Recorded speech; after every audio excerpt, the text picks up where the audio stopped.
লুকোচুরি খেলবে? লুকোচুরি তুমি লুকাও, আমি ঠিকই তোমাকে খুঁজে পাবো।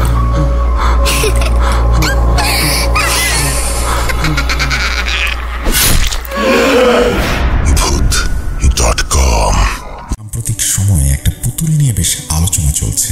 কেউ বলে লোবব পুতুল, কেউ বলে লাবব পুতুল, আবার কারো কারো মুখে লাভব নামটিও শোনা যায়। নাম যাই হোক, বিষয়টা হলো পুতুলটাকে অনেকেই পজেসড পুতুল বলে। কেউ ভাবে সত্যি এই পুতুলের মাঝে কিছু একটা তো আছে, আবার কেউ হেসে সব সম্ভাবনাকে উড়িয়ে দেয়। বলা হয় যে ঘরে এই পুতুল ঢোকে সেখানেই অশুভ কিছু ঢুকে পড়ে। আমার ছোটবেলার কথা মনে পড়ে যায়। যেসব বোনেরা পুতুল নিয়ে খেলতো তারা নিশ্চয়ই জানেন পুতুলের ভেতর একটা অদৃশ্য আতঙ্ক সবসময়ই কাজ করে। সবসময় না, হয়তো মাঝে মাঝে। কখনো কখনো এমনও লাগে মনে হয় পুতুলটা যেন আপনার দিকেই তাকিয়ে আছে। আমি ছোটবেলায় পুতুল নিয়ে খেলিনি, কিন্তু কাজিনদের বাড়িতে গেলে যদি কোথাও পুতুল থাকতো, ওটার সামনে দাঁড়ালেই এক ধরনের ভয় টের পেতাম। মনে হতো ওগুলো আত্মাহীন হলেও যেন সব দেখছে, সব শুনছে। মানুষের পুতুল ভীতি নতুন কিছু নয়, এসব নিয়ে কত সিনেমাও হয়েছে। আজ যে ঘটনাটি বলবো সেটা আমার বাচ্চাদের ঘিরে। আমার ছেলে আহাদের বয়স তখন 7 বছর, মেয়ে আমিনা 5 বছরের। ঘটনাটা ওই লবুবু বা লাবুবু পুতুলকে ঘিরেই। অজান্তেই আমি নিজেই সেই পুতুলটাকে বাড়িতে নিয়ে এসেছিলাম। তবে তার আগে আমার শৈশবের একটা স্মৃতি বলি। সেটা পুতুল নয়, টেডি বিয়ারকে নিয়ে। তখন আমার বয়স ছিল 6। আজও ঘটনাটা মনে হয় এই তো সেদিন ঘটেছে। ওই দিন ছিল আমার জন্মদিন। মা আমাকে একটা বড় টেডি বিয়ার উপহার দিয়েছিলেন। টেডিটা প্রায় আমার সমানই, এতটাই বড় যে আমি ওকে প্রায় জীবন্তই ভাবতাম। দিনের বেশিরভাগ সময় ও ছিল আমার সঙ্গী। ডাইনিং টেবিল, পড়ার টেবিল, রাতের বেড, এমন কোনো জায়গা ছিল না যেখানে টেডি আমার সঙ্গে যেত না। আমি ওটার একটা মজার নামও রেখেছিলাম। শুনে হয়তো আপনারা হাসবেন। আমি টেডিটাকে মন্টু সাহেব বলে ডাকতাম। এই নামটি ডাকলেই আমার খুব ভালো লাগতো, যেন নিজের কোনো স্পেশাল বন্ধুকে ডাকছি।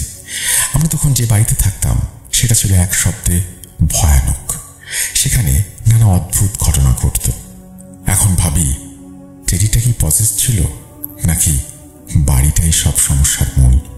যাই হোক, যা দেখেছি, যেমনটা অনুভব করেছি, ঠিক সেভাবেই বলি। প্রথম ঘটনাটা ঘটে এক রাতে। আমি ঘুমাচ্ছিলাম আর টেডিটা আমার বিছানার পাশেই শুয়েছিল। রাতের এক সময় মনে হলো যেন কেউ আমার মাথায় হাত বুলিয়ে দিচ্ছে।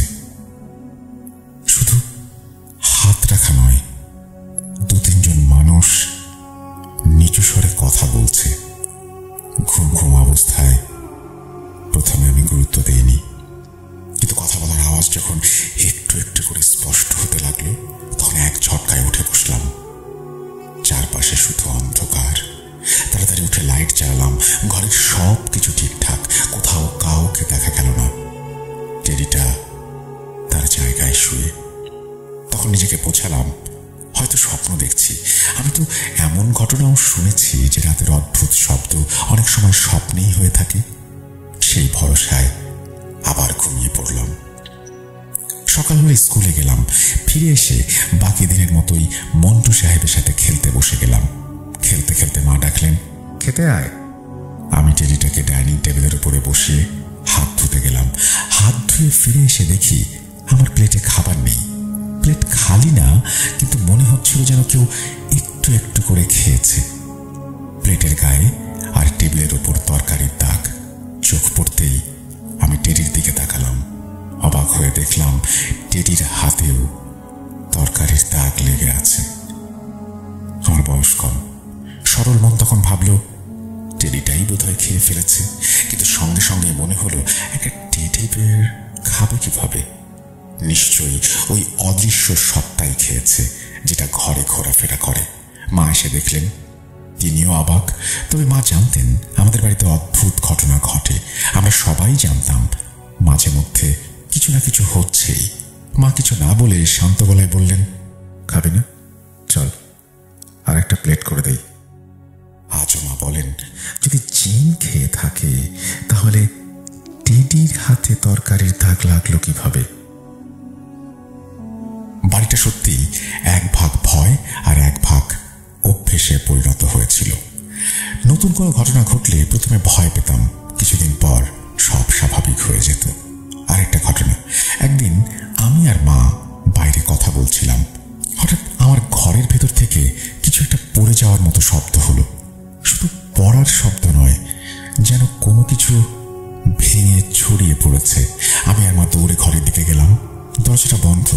আমরা অনেক খাটুনি করে দরজা খুলতে চাইলাম, খুলল না। মনে হলো ভেতর থেকে কেউ লক করে দিয়েছে। মা আমাকে নিয়ে পাশের ঘরে গেলেন, আলমারি থেকে ডুপ্লিকেট চাবি এনে আবার ঘরের দরজায় ফেরত এলাম। অবাক ব্যাপার, দরজা তখন পুরো খোলা। আমি আর মা একে অপরের দিকে তাকালাম, তারপর ভেতরটা দেখতে লাগলাম। পড়ে থাকা জিনিসটা ছিল আমার জ্যামিতি বক্স, আর সবচেয়ে ভয়ের দৃশ্যটা ছিল টেডির পেটে অর্ধেক ঢোকা আমার পেন্সিল। যেমন কেউ ছুরি গেঁথে দেয়, ঠিক তেমনি পেন্সিলটা অর্ধেক ভেতরে, অর্ধেক বাইরে। আমি এগিয়ে গিয়ে পেন্সিলটা টেনে তুললাম। তুলতেই টেডির পেটে একটা ছোট ছিদ্র দেখা গেল। এত জোরে ঠেসে বসানো হয়েছিল যে কাপড় সরিয়ে ভেতরের রেশমির তুলার ভেতর পর্যন্ত সেটা ঢুকে গিয়েছিল। আমার তখন কান্না পেয়ে গেল। মা আমাকে জড়িয়ে ধরে শান্ত করলেন, টেডির ছিদ্রটা সেলাই করে দিলেন যেন দেখা না যায়। এখন ভেবে অবাক হই, একটা পেন্সিল মেঝেতে পড়ে গেলে টেডির পেটে এভাবে ঢুকে যায় কিভাবে? কিছুদিন পরের কথা, দুপুরবেলা স্কুল থেকে ফিরে আমি গোসল করছিলাম। তখনই মনে হলো যেন কেউ আমার রুমে ঢুকেছে। আমার দুই বন্ধু ছিল, সায়রি আর নাবিল। দুজনেই পাশের বাড়ির। স্কুল শেষে প্রায়ই আমার কাছে খেলতে আসতো। এতই বন্ধুত্ব ছিল একে অন্যের সাথে যে ঘরে ঢুকতে আলাদা করে বলতে হতো না। বাইরে হাঁটার শব্দ, খেলনার খচখচ আওয়াজ, ফিসফিস কথা সবই কানে আসছিল। আমি ভাবলাম ওরাই এসেছে, নিশ্চিন্তে গোসল করলাম। 10 থেকে 15 মিনিটের বেশি সময় লাগেনি। বেরিয়ে গিয়ে দেখি রুম ফাঁকা, অথচ খেলনাগুলো ছড়িয়ে আছে এমন ভাবে যেন কেউ একটু আগেই সেগুলো নিয়ে খেলেছে। টেডিটাও বিছানা থেকে উল্টে পড়ে আছে। বন্ধুরা এভাবে এলো আর না বলেই চলে গেল। বিরক্ত হলাম। আগে কখনো এমন করেনি। আমি ঘর থেকে বেরিয়ে মায়ের কাছে গেলাম। মা এসে রুমটা দেখে বলল, কে করলো? আমি বললাম, সায়রি আর নাবিল। মা প্রথমে বললেন, ওরা তো আজ আসেনি। আমার মুখে তখনই ভয়ের ছাপ। মা সঙ্গে সঙ্গে সুর পাল্টে বললেন, আসলে এসেছিল, আমি দেখেছি। নিশ্চয়ই তাড়াহুড়ো করে চলে গেছে। সন্ধ্যায় ওদের মাকে বলবো। খেলনা ছড়িয়ে রেখে যাওয়া। সন্ধ্যায় পার্কে গিয়ে খেলতে খেলতে শুনলাম সায়রি নানির বাড়ি গেছে গতকালই, আর নাবিল আজ অসুস্থ, সর্দি কাশি, গা শিউরে উঠল। তাহলে আমি যে কণ্ঠ শুনেছি, যে পদচিহ্ন, যে খচখচ শব্দ, যে ছড়ানো খেলনা, সবটা কিভাবে? সেই ভয় নিয়ে কাটিয়ে দিলাম দিনগুলো। বয়স বাড়ল, টেডির সঙ্গে খেলা কমতে থাকলো। এমন সময় এলো যখন টেডিটাকে স্টোর রুমে রেখে ভুলেই গেলাম। এক রাত আমি জেগে কোনো মুভি দেখছিলাম। হঠাৎ মনে হলো বিছানার নিচ থেকে আওয়াজ আসছে। আওয়াজটা এমন যেন বিছানার তলায় কেউ গড়াগড়ি খাচ্ছে। আমাদের ফ্লোর কাঠের ছিল, তাই ছোট আওয়াজও স্পষ্ট শোনা যেত। প্রথমে ভেবেছিলাম সিনেমারই সাউন্ড। আবার মুভিতে মন দিলাম। কিছুক্ষণ পর হালকা ঠক ঠক, যেন নিচ থেকে কেউ টোকা দিচ্ছে। মুভি পজ করে কান পেতে শুনলাম। থেমে গেল। কয়েক সেকেন্ড পজ করে আবার চালালাম। প্রায় আধা ঘন্টা পরে বড় ধাক্কা। এবার শুধু শব্দ নয়, নিচ থেকে একটা ঠেলা লাগলো, যেন কোনো মানুষ নিচ থেকে হাত ঠেলে বিছানায় আঘাত করছে। বুক ধরফর করে উঠল। আমি চুপচাপ শুয়ে রইলাম। চেক করবো নাকি অপেক্ষা করব, এই দ্বিধা নিয়ে 5 থেকে 10 মিনিট কাটলো। হঠাৎ পুরো বিছানাটা কেঁপে উঠল, যেন কেউ জোরে ধাক্কা দিয়েছে। ভয়ে আমি চিৎকার করে উঠলাম। আমার চিৎকার শুনে মা বাবা ছুটে এলেন, লাইট জ্বালালেন। আমি বিছানা ছেড়ে তাদের কাছে গেলাম। ভয়ের চাপে কথা জড়িয়ে যাচ্ছিল। মা বাবা আমাকে চেয়ারে বসালেন, তারপর আমার হাতে পানির গ্লাস ধরিয়ে বললেন, কি হয়েছে বল? আমি ওনাদের সবকিছু খুলে বললাম। বাবা বিছানার পাশে গিয়ে নিচু হয়ে তাকালেন, তারপর যা বের করলেন তা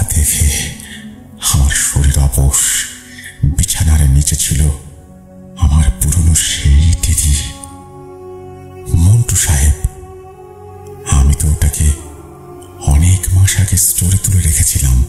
মা বাবার দিকে তাকালাম প্রশ্ন ভরা চোখে। মাও চিন্তিত। বললাম, এই টেডি এখানে এলো কিভাবে? কাজের মেয়ে রেখেছে নাকি? কিন্তু কোনো প্রশ্নের উত্তরের চেয়ে বড় প্রশ্ন ছিল, বিছানাটা কাঁপছিল কেন? টেডি কি নিজে নিজে বিছানায় ধাক্কা দিচ্ছিল, নাকি ঘরে যে অদৃশ্য সত্তা ছিল সে টেডিটাকে সামনে রেখে খেলা করছিল? আল্লাহ ভালো জানেন। পরদিনই মা টেডিটা কাজের মেয়েকে দিয়ে দিলেন, আর 1-1.5 মাস পরে আমরা সেই বাড়িটা বদলে ফেললাম। তারপর থেকে দীর্ঘদিন কোনো অস্বাভাবিক ঘটনা ঘটেনি। এই স্মৃতিগুলো ধীরে ধীরে মুছে গিয়েছিল। অনেক বছর পর আজ আমি নিজেই একজন বাবা। আমার ছেলে আহাদ 7 বছরের, আমিনা 5 বছরের। সে সময় লুবুবু বা লাবুবু পুতুল নিয়ে তেমন হইচই শুরুই হয়নি। পরে যে সব খবর ছড়ায় তখনও সেগুলো তেমন শোনা যায়নি। আমি একদিন দোকানে গিয়েছিলাম মেয়ের জন্য পুতুল দেখতে। তাক ভর্তি পুতুলের মধ্যে একটার দিকে আমার চোখ আটকে গেল। যে পুতুলটার কথা বলছি ওটা অন্যগুলো থেকে আলাদা। পুতুলের মুখভঙ্গি, চোখের কাঁচ, পোশাক সব মিলিয়ে এক ধরনের কৌতূহল জাগায়। মনে হলো আমিনার ভালো লাগবে। আমার মেয়ে হরর ফিল্ম, থ্রিলার এসব একটু পছন্দ করে, তাই ভাবলাম ওর রুচির সঙ্গে যাবে। কিন্তু তখন বুঝিনি কি বিপদ বাড়িতে নিয়ে আসছি। বাড়ি ফেরার পথে সেই প্রথম অদ্ভুত ঘটনা। রাত, গাড়ি চালিয়ে ফিরছি। হঠাৎ কবরস্থানের পাশ দিয়ে যাওয়ার সময় গাড়ির ইঞ্জিন বন্ধ হয়ে গেল। গাড়িটা একদম নতুন। ইগনিশন লাইট কখন জ্বলে কখন নেভে বুঝে উঠতে পারছি না। ব্যাটারি চেক করলাম, ঠিক আছে। এমন সময় সাহায্য পাওয়া কঠিন।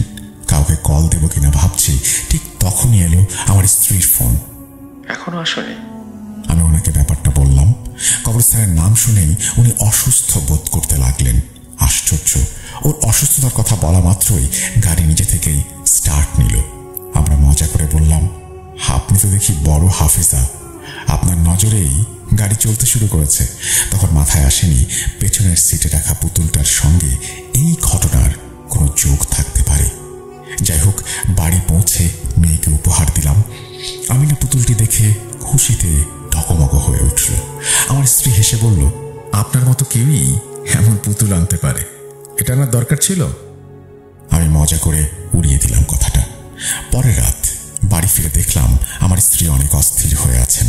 জিজ্ঞাসা করতেই বললেন, গতকাল যে পুতুলটি এনেছ সেটা নিয়ে আমার অদ্ভুত একটা অনুভূতি হচ্ছে, খুব নেগেটিভ ভাইব।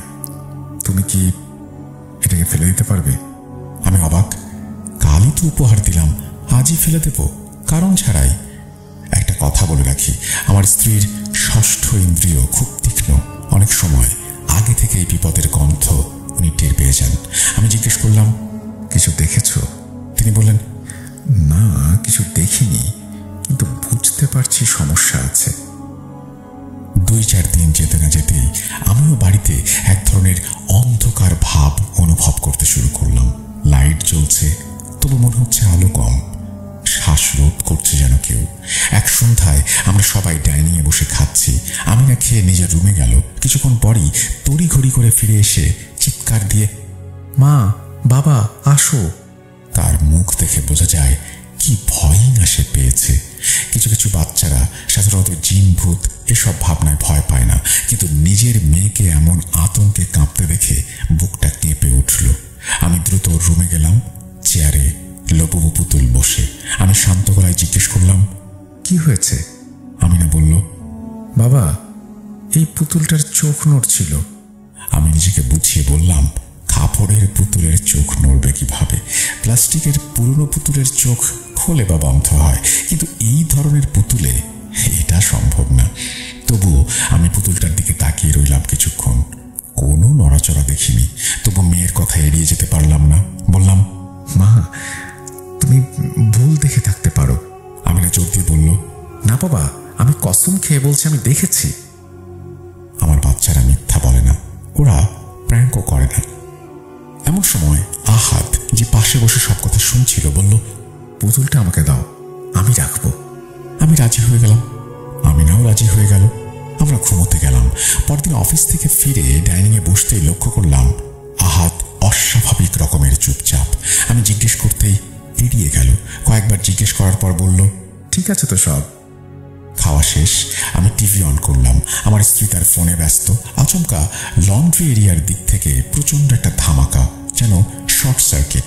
ধামাকার সঙ্গে সঙ্গে বাড়ির সব আলো নিভে গেল। আমি টর্চ নিয়ে ছুটে গেলাম। ফিউজ বক্স পুড়ে গেছে। আর সবচেয়ে ভয়ঙ্কর দৃশ্য, ফিউজ বক্সের নিচে পড়ে আছে একটা কালো রঙের বেড়াল, মৃত। স্তব্ধ হয়ে দাঁড়িয়ে থাকলাম কিছুক্ষণ। ফিউজ বক্স আর বেড়ালের এই কাহিনী বোঝার উপায় নেই। আমি কোম্পানিকে ফোন করলাম। টেকনিশিয়ান এসে হতভম্ব। একসঙ্গে সব ফিউজ উড়ে গেল কিভাবে? প্রশ্নটা অনেক বড়।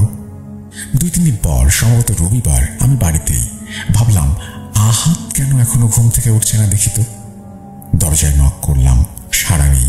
দরজা খুলে দেখি ছেলে ঘুমোচ্ছে, কিন্তু পুতুলটা যেভাবে বসে আছে সেটা দেখে গায়ে কাঁটা দিয়ে উঠল। ঠিক এমন ভাবে বসে আছে যেন জীবন্ত কোনো সত্তা কারো দিকে তাকিয়ে আছে। আমি পুতুলটা আলতো করে তুলে আলমারির ভেতরে রাখলাম। কিছুক্ষণ পর আহাত জেগে উঠল। আমরা ড্রয়িং রুমে বসে আড্ডা দিচ্ছি। এমন সময় ওর রুমের ভেতর থেকে ধুপ করে একটা আওয়াজ। মনে হলো আলমারির দরজা। আমি আর আহাত ছুটে গেলাম। দেখি আলমারির দরজা খুলে গিয়ে কপাটটা মেঝেতে পড়ে আছে, পুতুলটা সামনেই। আহাতের দিকে তাকিয়ে বললাম, এটার সঙ্গে খেলবি না ফেলে দেব? আহাত বলল, না থাক, এটা একটু আলাদা, রাখি, পরে আমি না বড় হলে খেলবে। এরপর থেকে বাড়িতে বাতাসে একটা অজানা ভয়। কিভাবে বোঝাই? মাঝে মাঝে মনে হতো ঘরে অন্ধকার জমে আছে। লজিক ছাড়া কিছু মানতে আমার কষ্ট হয়, তাই সবকিছু পুতুলের সঙ্গে জোড়া দিতে চাইনি। কিন্তু অস্বাভাবিক ঘটনাগুলো একটার পর একটা ঘটতেই থাকলো। কখনো গাড়িতে সমস্যা, কখনো ওয়াশিং মেশিনে, কখনো ফিউজে। বাচ্চারা অকারণেই ঝগড়া করছে। একটা অস্থিরতা, সেটা বাসার সব কোণে যেন ছড়িয়ে পড়ল।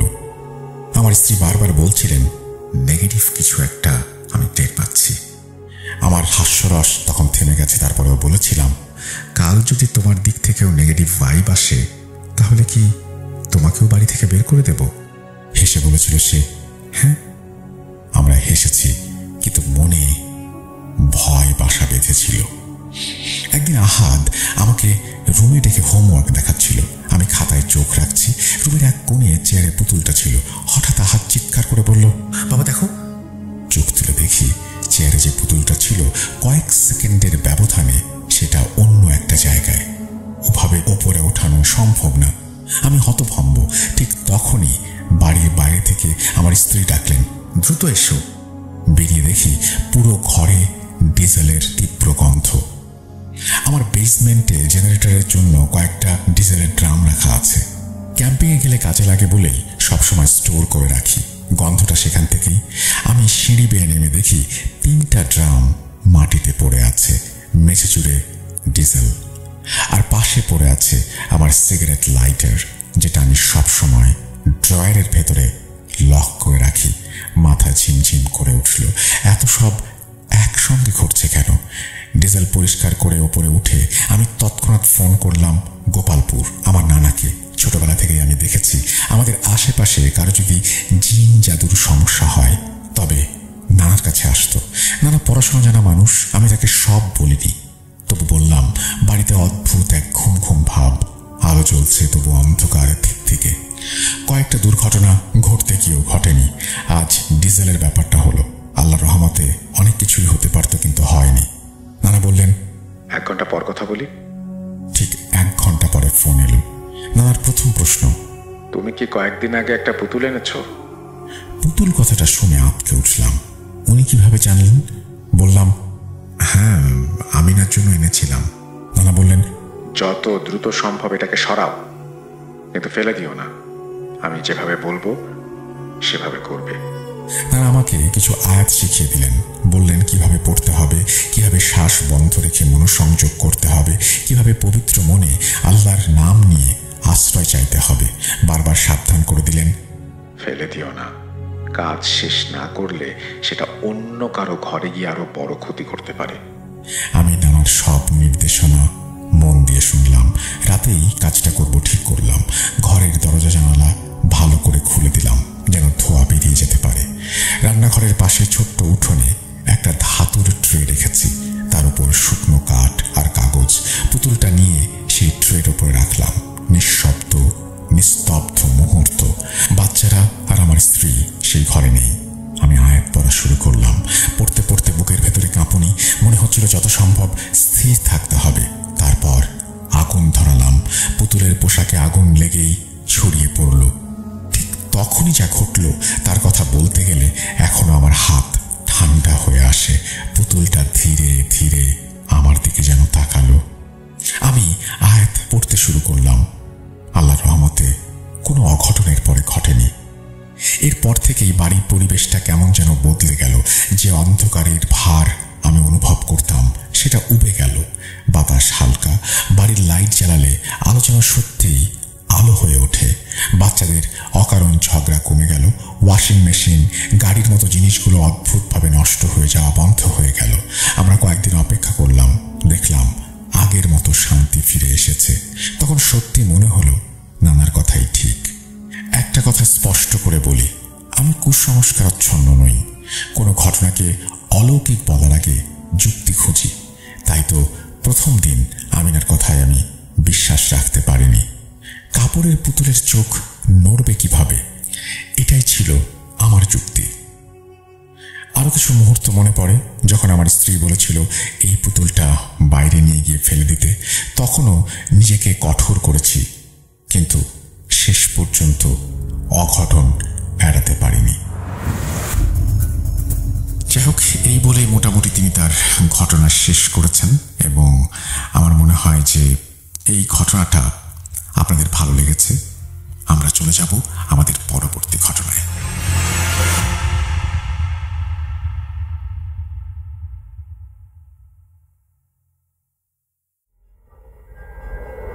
Spirit, be here with me.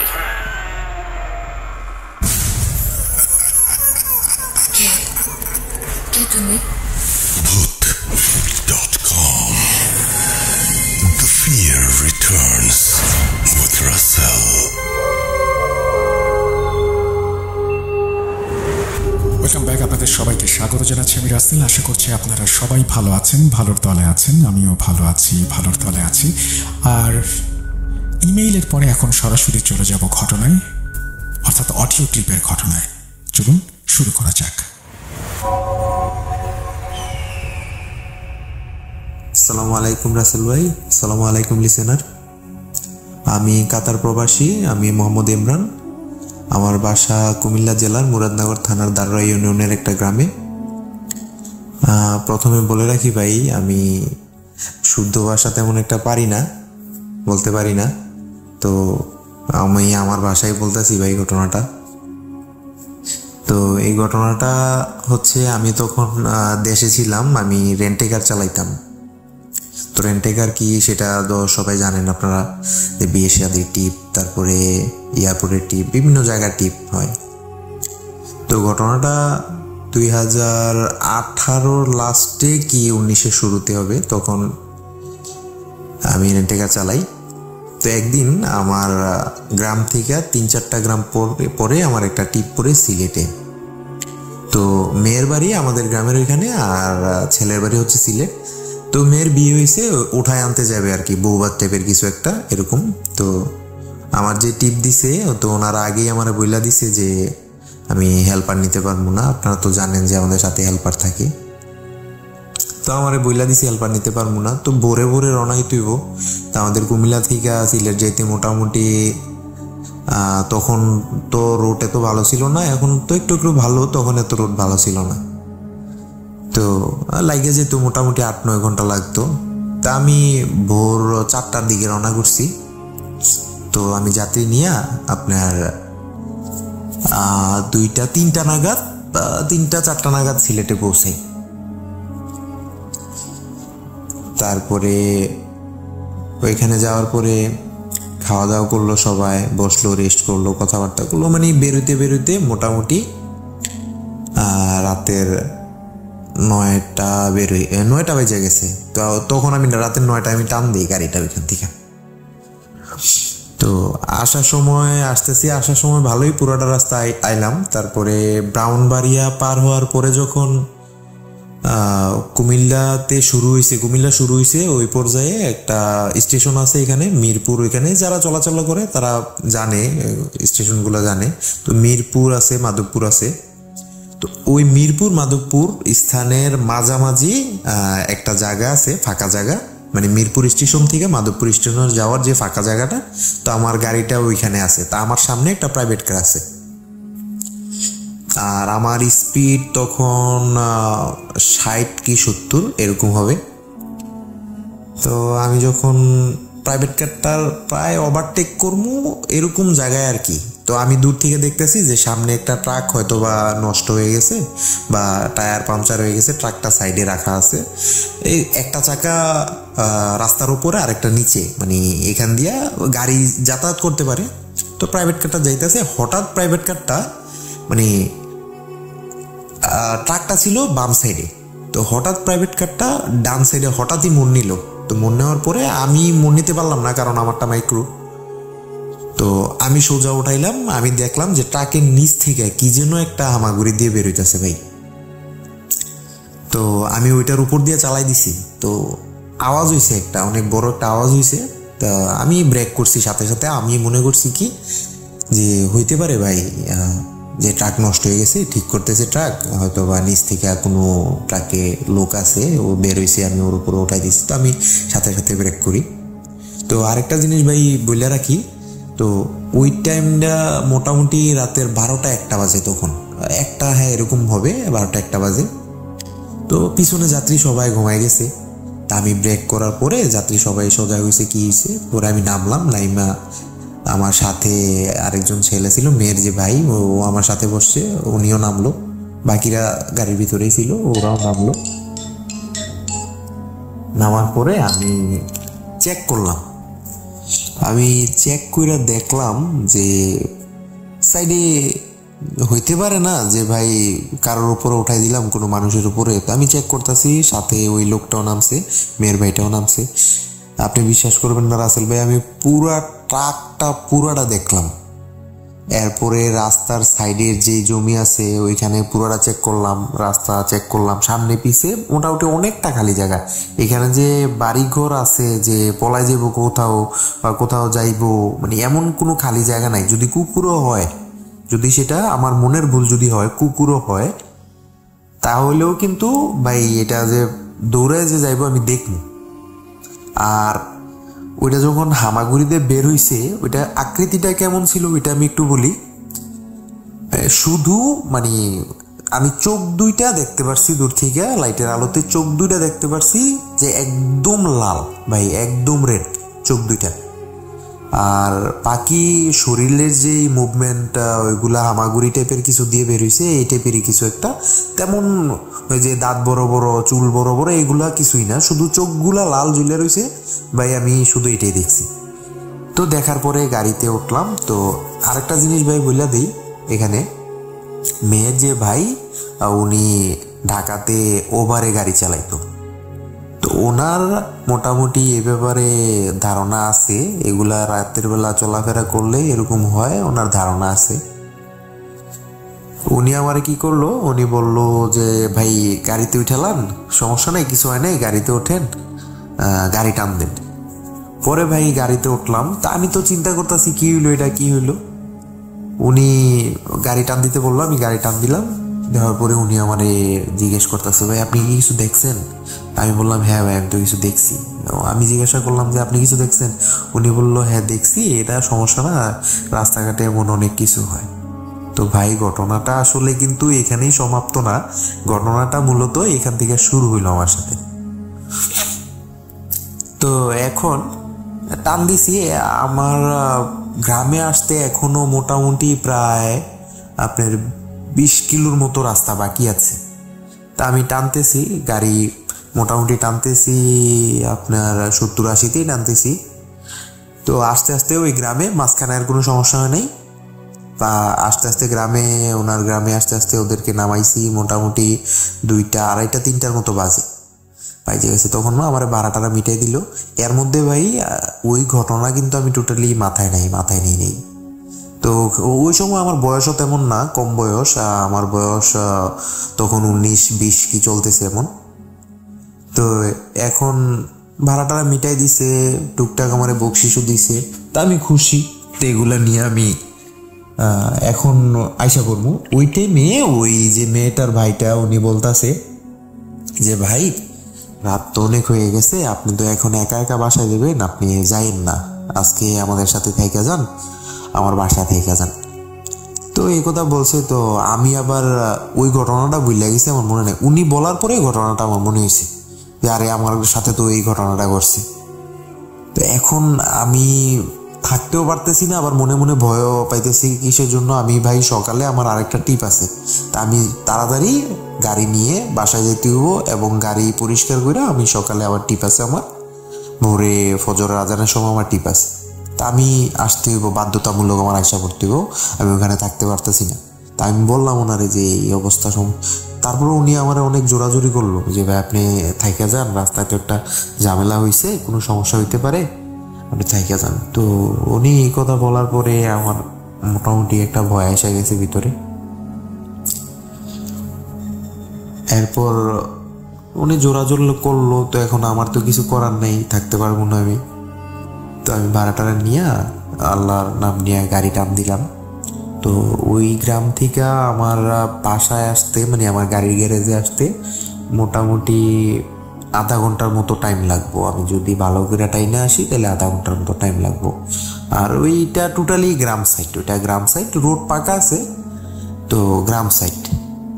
ওই গ্রাম সাইডটা পার হওয়ার পরে, 2টা গ্রাম পার হওয়ার পরে ছোট্ট একটা হাইওয়ে টাইপের, ওইখান দিয়ে মোটামুটি সারা রাতি গাড়ি চলে।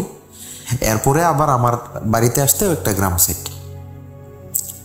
আমি গাড়ি ওনার কাছ থেকে ভাড়া নিয়ে টান দিলাম। ভাই একটা ব্রিজ পড়ে, তা আমি গোমতী নদীর যে ব্রিজ আমাদের, ওই ব্রিজটার উপরে আসছি। তো একটা তো বলছি নিয়ে যে আসলে আমরা মানুষরা যেই জায়গার মধ্যে আমাদের মানা, ওইখানে কৌতূহল আমাদের বেশি। আমার চোখ বারবার আমার লুকিং গ্লাসে যাইতেছে, মিররে যাইতেছে যে পিছনের সিটে কিছু আছে কিনা, আমি দেখতেছি বারবার ওই জায়গায়। এরপরে হঠাৎ কইরা পিছনে একটা আওয়াজ হইতেছে গাড়িতে। তো আমি কি করলাম, আমি লুকিং পিছনে তাকাইলাম, আমার গাড়ির ভিতরে যে গ্লাসটা আছে ওইটা দিয়ে পিছনে তাকাইলাম। যে লাস্টের যে সিট আছে আপনার মাইক্রোতে জানেন, প্রথম ড্রাইভিং সিট, তারপরে মাঝখানে আরো 2টা সিটের পরে লাস্টে একটা সিট আছে। ওইখানে আমি দেখলাম যে সেম ওই যে ভাই 2টা চোখ দেখলাম, ওইখানে সেম একটা অবয়ব পিছনে বসে আছে। জাস্ট আমি শুধু ওই চোখগুলোই দেখতেছি, বাকি মুখটা টোটালি কালো, ফেস টোটালি কালো। এখানে যে নাক মুখ কি কোথাও আছে কি না এটা আমি টোটালি বুঝতেছি না। আর ভাই এত দেখারও তখন আমার মাথায় নাই, আমি জাস্ট চোখগুলা দেখছি একদম লাল টকটকে ভাই, রক্তের মতো। দেখা আমি সাথে সাথে গাড়ি পার্কিংয়ে ফালাই আমি গাড়ি থেকে নেমে গেছি। নাইমা আমি একটা দৌড় দিয়েছি, দৌড় দেওয়ার পরে ওইখানে যে বাজারের মধ্যে, ওই ব্রিজটার পরে বাজার একটা, তো ওই বাজারের মধ্যে গার্ড আছে, তা আমি ওইখানে দৌড় দিয়ে চলে গেছি। আর ওই জায়গাটা আমার পুরো পরিচিত, এগুলো আমার পরিচিত। তো আমি ওইখানে গিয়ে ওদের সাথে দাঁড়াইলাম। তো ওরা বলতেছে কি হয়েছে ভাই? তো পরে আমি বললাম যে এই অবস্থা। পরে গাড়িতে আসলাম, তো গাড়িতে আসার পরে দেখলাম যে কিছুই নাই, তো সব কিছু ঠিক আছে, ওকে। তো এখন রাগ হয়ে যাচ্ছে, না ভাই আপনি হয়তো সারা রাত গাড়ি চালাইছেন অঘমা, এই জন্য হয়তো বা ভুল দেখছেন। কারণ আমি ভাই ওই রাস্তায় যে ঘটনাটা আমার সাথে ঘটছে ওইটা আমি ওদেরকে বলি নাই। আমি এখানে যেটা হয়েছে, আমি যেটা দেখছি আমি এটাই বলছি ওদেরকে। পরে কিছু নাই, এখন তো আমার তো যাইতে হইব। তা আমি আবার গাড়িতে উঠলাম, গাড়িতে উঠা গাড়ি চালাই যাচ্ছি। তো 2টা গ্রাম পার হইয়া যখন ওই যে বললাম যে ছোট একটা হাইওয়ে, ওইখানে প্রায় আইসা করছি। তো আমি বারবার পিছনের দিকে তাকাইতেছি, আবার ভয়ও পাইতেছি, এমন একটা অবস্থা। এরপরে গাড়িটা আরেকটু টান দেওয়ার পরে প্রায় আমার গ্রামের কাছাকাছি, প্রায় মোটামুটি। তো হঠাৎ করে পিছনে তাকাইছি আর দেখি যে ভাই, প্রথমে তো দেখছি যে লাস্টের সিটে, এখন হচ্ছে আমার যে ড্রাইভিং সিটটা আছে আমার পিছনের সিটে বসা, আর আমাকে আমি দেখা একদম স্তব্ধ। আমি গাড়ি ব্রেক করছি, হার্ড ব্রেক করছি, করার পরে আমারে শুধু একটা কথা বললো যে আমাকে নিয়ে, এই অবয়বটা আমার এই কথাটা বলছে যে কই যাস, আমারে নিয়ে যাবি না, এরকম একটা কথা বলছে। ভাই আমি গাড়িটার থেকে সোজা নামছি, গাড়ি থেকে পার্ক কইরা নাইমা রাস্তার ডান সাইডে বাড়ি ছিল, যে রাস্তার সাইডে বাড়িঘর থাকে না, এরকম বাড়ি আসিল। পরে আমি এক দৌড়ে বাড়িতে উঠানো যাইয়া, ওদের যে দরজাতে উঠতে যে 2-3টা সিঁড়ি থাকে, তা আমি এটুক মনে আছে, আমি দৌড়াইয়া যাইয়া ভাই সিঁড়ির মধ্যে হোঁচট খাইছি। আমি খাইয়া দরজাতে যে পড়ছি, তো ওদের আমার সিঁড়িতে হোঁচট খাই, আমার হাত দরজাতে যায় একদম, তো দরজাতে বাড়ি খাইছি। এরপর আমার কিছু মনে নাই। পরে আমি চোখ খুলছি, কতক্ষণ পরে চোখ খুলছি, হইতে পারে আধা ঘন্টা বা 10 মিনিট 20 মিনিট। দেখি যে অনেক মানুষ ভিতরে এখানে আমার দিকে তাকায় আছে, যে জিজ্ঞাসা করলো কি হয়েছে ভাই। তো আমি বললাম যে এই অবস্থা। তো ওরা বলতেছে যে ভাই আমরা তো হঠাৎ আওয়াজ শুনছি দরজাতে, পরে আমরা দরজা খুইলা দেখি যে আপনি এখানে পড়ে আছেন। তো পরে ওদেরকে আমি সবকিছু বললাম যে এই ঘটনা ঘটছে, আমি শুরু থেকে সবকিছু ওদেরকে বললাম। তো পরে ওরা আমার সাথে আসলো, আয়সা দেখি যে আমার গাড়ির হেডলাইট জ্বলতেছে, সবকিছু রোডে, মনে হইতেছে যে কিছু হয় নাই এরকম। তারপরে ওদের থেকে আমার সাথে 2জন লোক আসলো। তো আমি বললাম যে ঠিক আছে ভাই, আমি তো বাসায় যাইতেব, আপনারা আমার সাথে আসেন। পরে আমি ওদের সাথে 2জন লোক নিয়ে সামনে একটা বাজার, পরে ওই বাজার পর্যন্ত আসছি। আইসা ওইখানে আমি, একটা চা দোকান খোলা থাকে সব সময়, ওখানে রাতে পুলিশ ডিউটি করে, ওই জায়গার মধ্যে বসলাম। তো এরপরে কি ঘটনা হয়েছে, এই অবস্থা, আমি আমার মালিককে বললাম যে ভাই এই অবস্থা হয়েছে, আমি আজকে টিপ মারতে পারবো না। পরে টিপটা ছাইড়া দিল। তো গেল এই ঘটনাটা। তো এখন প্রায় 6 মাস আর কোনো ঘটনা আমার সাথে ঘটে নাই। তো একদিন আমি এয়ারপোর্ট থেকে একটা টিপ নিয়ে আসছিলাম, এয়ারপোর্ট থেকে আমি কুমিল্লার দিকে রওনা দিছি। তো আমি যখন ভাই উত্তরা থেকে বের হয়েছি, 300 ফিট দিয়ে আমাদের এখানে আসতে সুবিধা হয় রাতের বেলা, 300 ফিটের এদিকে আসছি। তখন এখনের যে 300 ফিট ভাই, তখন এরকম ছিল না। তো তখনের 300 ফিট আর এখনের 300 ফিটের মধ্যে অনেক তফাৎ। তা আপনারা জানেন কি অবস্থা এখানে। তো তখন যে 300 ফিট ছিল, তখন ব্রিজ ছিল এখানে, নামে নাম্বার করা ব্রিজ ছিল, যে 10 নাম্বার ব্রিজ, 15 নাম্বার ব্রিজ, 300 ফিটের মধ্যে। তো 15 নাম্বার ভুইয়া ব্রিজ নামে একটা ব্রিজ ছিল এখানে। তো এখনো হয়তো বা মানুষরা জানে। তা আমি ওইখানে টানতেছি গাড়ি, প্রায় 50-60-এর মতো টানতেছি গাড়ি রাতের বেলা। হঠাৎ সামনে আমার ভাই ওই যে অবয়বটা 6 মাস আগে যে ঘটনাটা ঘটছে, ওই অবয়বটা আমার সামনে চলে আসছে হঠাৎ। তো হঠাৎ আমি হার্ট ব্রেক করি, হার্ট ব্রেক করাতে আমি অ্যাক্সিডেন্ট করি একটা। তো অ্যাক্সিডেন্ট করার পরে প্রায় 1 বছরের মতো আমি আর গাড়ি চালাই না। তো এরপরে আমার সাথে ওই ঘটনাটা ঘটে নাই, তবে পরে আমি গাজীপুরে একটা জব নিই, একটা হোটেলে, গাজীপুরের একটা হোটেলে জব নেই। তো ওইখানে আমার সাথে আরো মর্মান্তিক লোমহর্ষক ঘটনা ঘটছে। ওইটা আমি আরেকদিন বলবো ভাই। এটা যদি সিলেক্ট হয় তাহলে আমি ওই ঘটনাটা আমি আরেকদিন শেয়ার করবো। আর ভাই এখানে কাতারে আমার এক ইন্ডিয়ান ফ্রেন্ড আছে, তো ওর কাছ থেকেও মোটামুটি আমি কয়েকটা ঘটনা কালেক্ট করছি।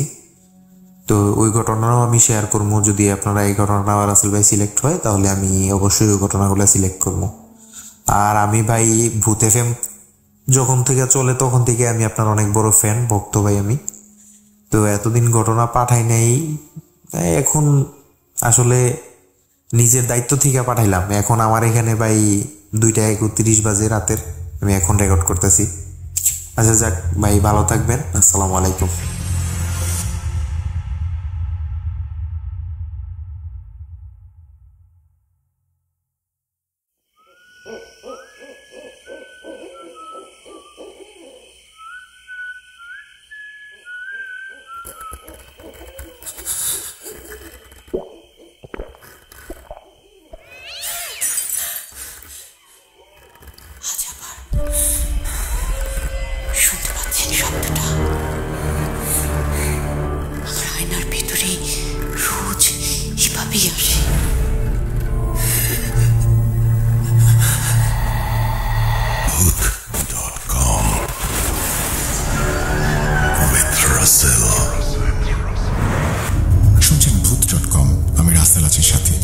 একটি ঘটনা পড়ে শোনাচ্ছি আপনাদের, যেভাবে লেখা আছে সেভাবেই পড়ছি।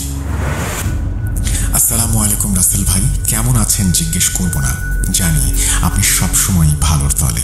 আমি 2010 সাল থেকে ভূত এফএমের সাথে ছিলাম, আর এখন ভূত.কমের সাথে আছি এবং ভবিষ্যতেও থাকব। আমি বর্তমানে বাংলাদেশ পুলিশ বাহিনীতে উপপুলিশ পরিদর্শক হিসেবে কর্মরত আছি, তাই ব্যস্ততার কারণে স্টুডিওতে এসে ঘটনা শেয়ার করতে পারবো না। তাই ঘটনাটি আপনি পড়ে শোনালে ভবিষ্যতেও ঘটনা পাঠাতে অনুপ্রাণিত হব। যাই হোক, কথা না বাড়িয়ে আমি ঘটনায় চলে যাচ্ছি। ঘটনাটি ঘটেছে আমার সাথে বর্তমানে কর্মরত একজন সিনিয়র কনস্টেবল জামাল ভাইয়ের সাথে। লেখায় ভুল ত্রুটি হলে ক্ষমা সুন্দর দৃষ্টিতে দেখবেন, নাম ঠিকানা গোপন রাখবেন।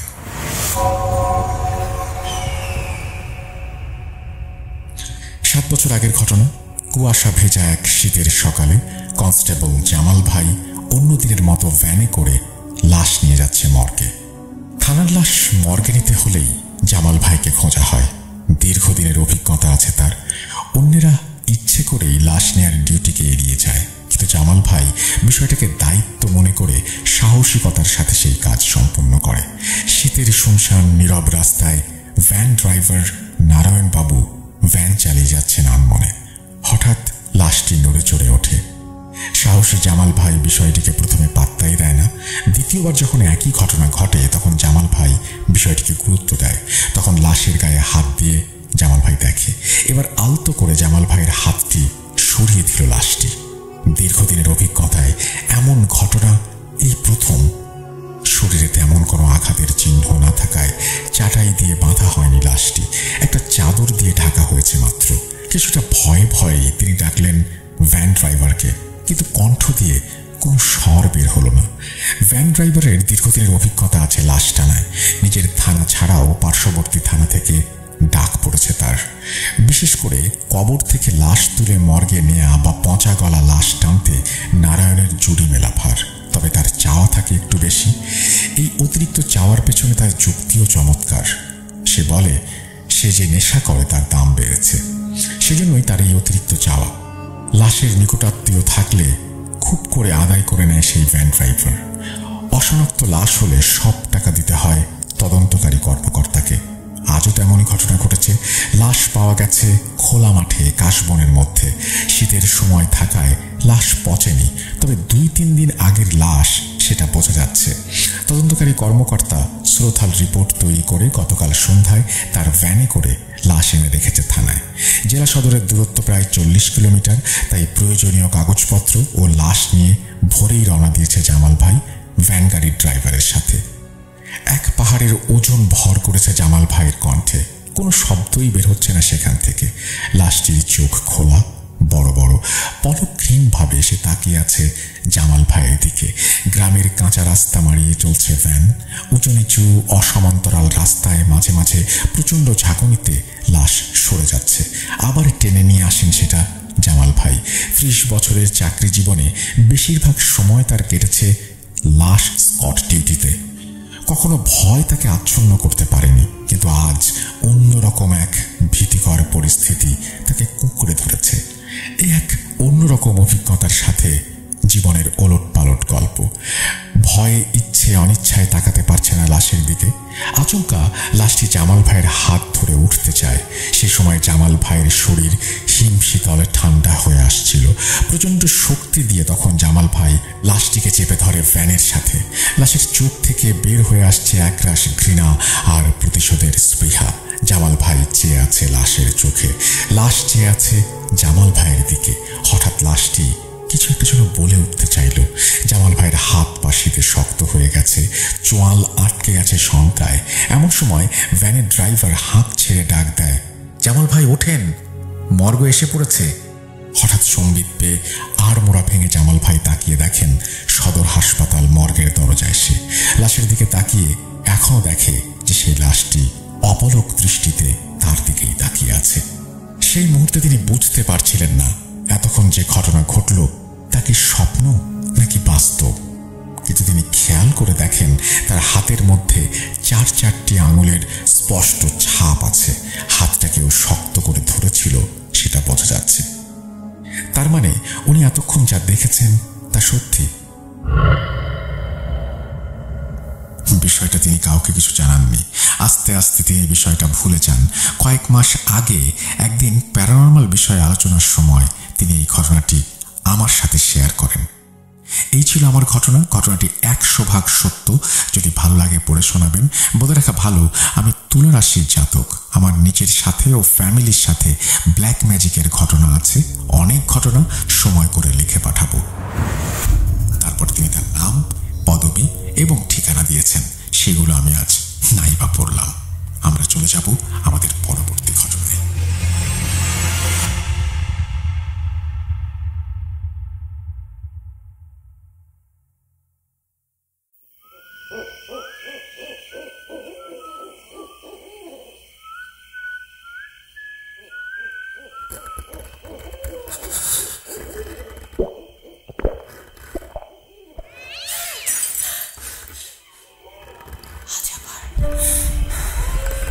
শুনতে পাচ্ছেন শব্দটা? আমার আয়নার ভেতরে রোজ এভাবেই আসে।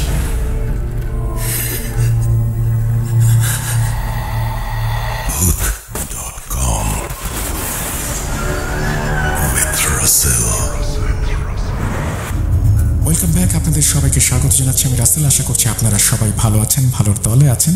আরও একটা অডিও ক্লিপে যাব, তবে তার আগে বলবো, যারা এখনো পর্যন্ত আমাদের চ্যানেলটি সাবস্ক্রাইব করেননি তারা অনুগ্রহ করে সাবস্ক্রাইব করে নেবেন এবং অবশ্যই বেল আইকনটি ক্লিক করতে ভুলবেন না। আমরা চলে যাব আমাদের পরবর্তী ঘটনায়।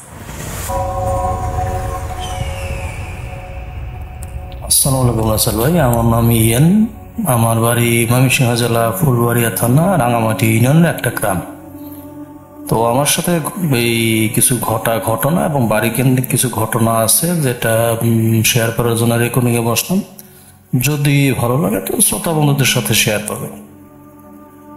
তো আমাদের বাড়িটার পরিচিতিটা দেই। আমাদের বাড়িটা হচ্ছে একদম ফাঁকা জায়গায়, মানে একদম অনেক দূরে। আমাদের বাড়ির আশেপাশে এই উত্তর দিকে আপনার 1000 ফিটের মধ্যে আপনার কোনো ঘর বাড়ি নেই। আপনার পশ্চিম দিকে প্রায় 1/2 কিলোমিটার, দক্ষিণ দিকে আপনার ওই রকমই আপনার 600-700 ফিট, পূর্ব দিকে আপনার আবার 300-400 ফিটের মধ্যে আপনার ঘর বাড়ি এরকম। তো যাই হোক, আমাদের বাড়িটা হচ্ছে একদম আপনার ওই চতুর্ভুজের মতো। চতুর্দিকে ঘর, মাঝখানে উঠান এবং দক্ষিণ দিকে উঠান এবং চতুর্দিকে আপনার ওই কি বলে 12 থেকে 15 ফিটের মতো উঠান। আপনার রাস্তাও বলা চলে, উঠানও বলা চলে আর কি চতুর্দিকে। তো যাই হোক, আমাদের সাথে যে বাড়ি কিন্তু যে ঘটনাটা, প্রথম যে ঘটনা, এটা সম্ভবত আপনার 91-92 সালে এরকম হবে। 91 কি 92 সন্ধ্যাবেলা। ওই সময় আপনার আমাদের গ্রামের ছিল না, বিদ্যুৎ ছিল না। এর জন্য আমরা আর আমাদের বাবাও চাকরির খাতিরে আপনার ওই মধুপুর টাঙ্গাইল মধুপুরে থাকতো। তো আমার মা আর আমরা 2-3 ভাই বোন আর কি বাড়িতে থাকতাম। তো সন্ধ্যা মাগরিবের পরে আর কি, এশারের আগে আমরা খাওয়া দাওয়া করতাম। রাতের খাবার খাওয়া দাওয়া করে আমরা ঘুমিয়ে পড়তাম, পড়াশোনার পর ঘুমিয়ে পড়তাম। তো খাওয়া দাওয়া করতেছি, এমন সময় আমাদের চালের উপর আপনারা আমরা টিনের চাল, ওই সময় টিনের ঘর ছিল আমাদের। টিনের চালের উপরে যে টুইয়া বা টুই বলে আর কি, ওইটা ধরে হাঁটতেছে কে, খ্যাপ খুব খ্যাপ খুব খ্যাপ খুব। এবার একজন মানুষ চাল দিয়ে হাঁটলে যেরকম আওয়াজটা, সেম এরকম। তো আমরা ভয় পেয়ে যাই যে এই সময় চালের উপর কে। আমার যে বড় ভাই ছিল, সে টর্চ নিয়ে বের হয়ে যায়, সাথে মাও বের হয়। উপরে টর্চ দিয়ে দেখে চালের উপর কেউ নাই। তো আবার যখন আর ভিতরে ঢুকে, মা এরা ভাই এরা ঘরের ভিতরে ঢুকে যায়, সাথে সাথে আবার আপনার ওই চালের উপর আবার সেই ঘটনা। আমরা ভয় পেয়ে যাই সবাই, তাড়াতাড়ি খাওয়া দাওয়া করে আমরা ঘুমিয়ে পড়ি। এই ঘটনা প্রায় সময় আমাদের চালের উপরে এরকম ঘটত। এটা কোনো হয় নাই, এমনি কোনো ক্ষতিও করতাম, শুধু চাল দিয়ে হাঁটতো। তো যাই হোক, এই হলো ঘটনা। এই দ্বিতীয় ঘটনা যাই, এটা আমার সাথে ঘটে, এটা সম্ভবত আপনার 94 এরকম, 94 থেকে, তখন আমি স্কুলে যাই আছি।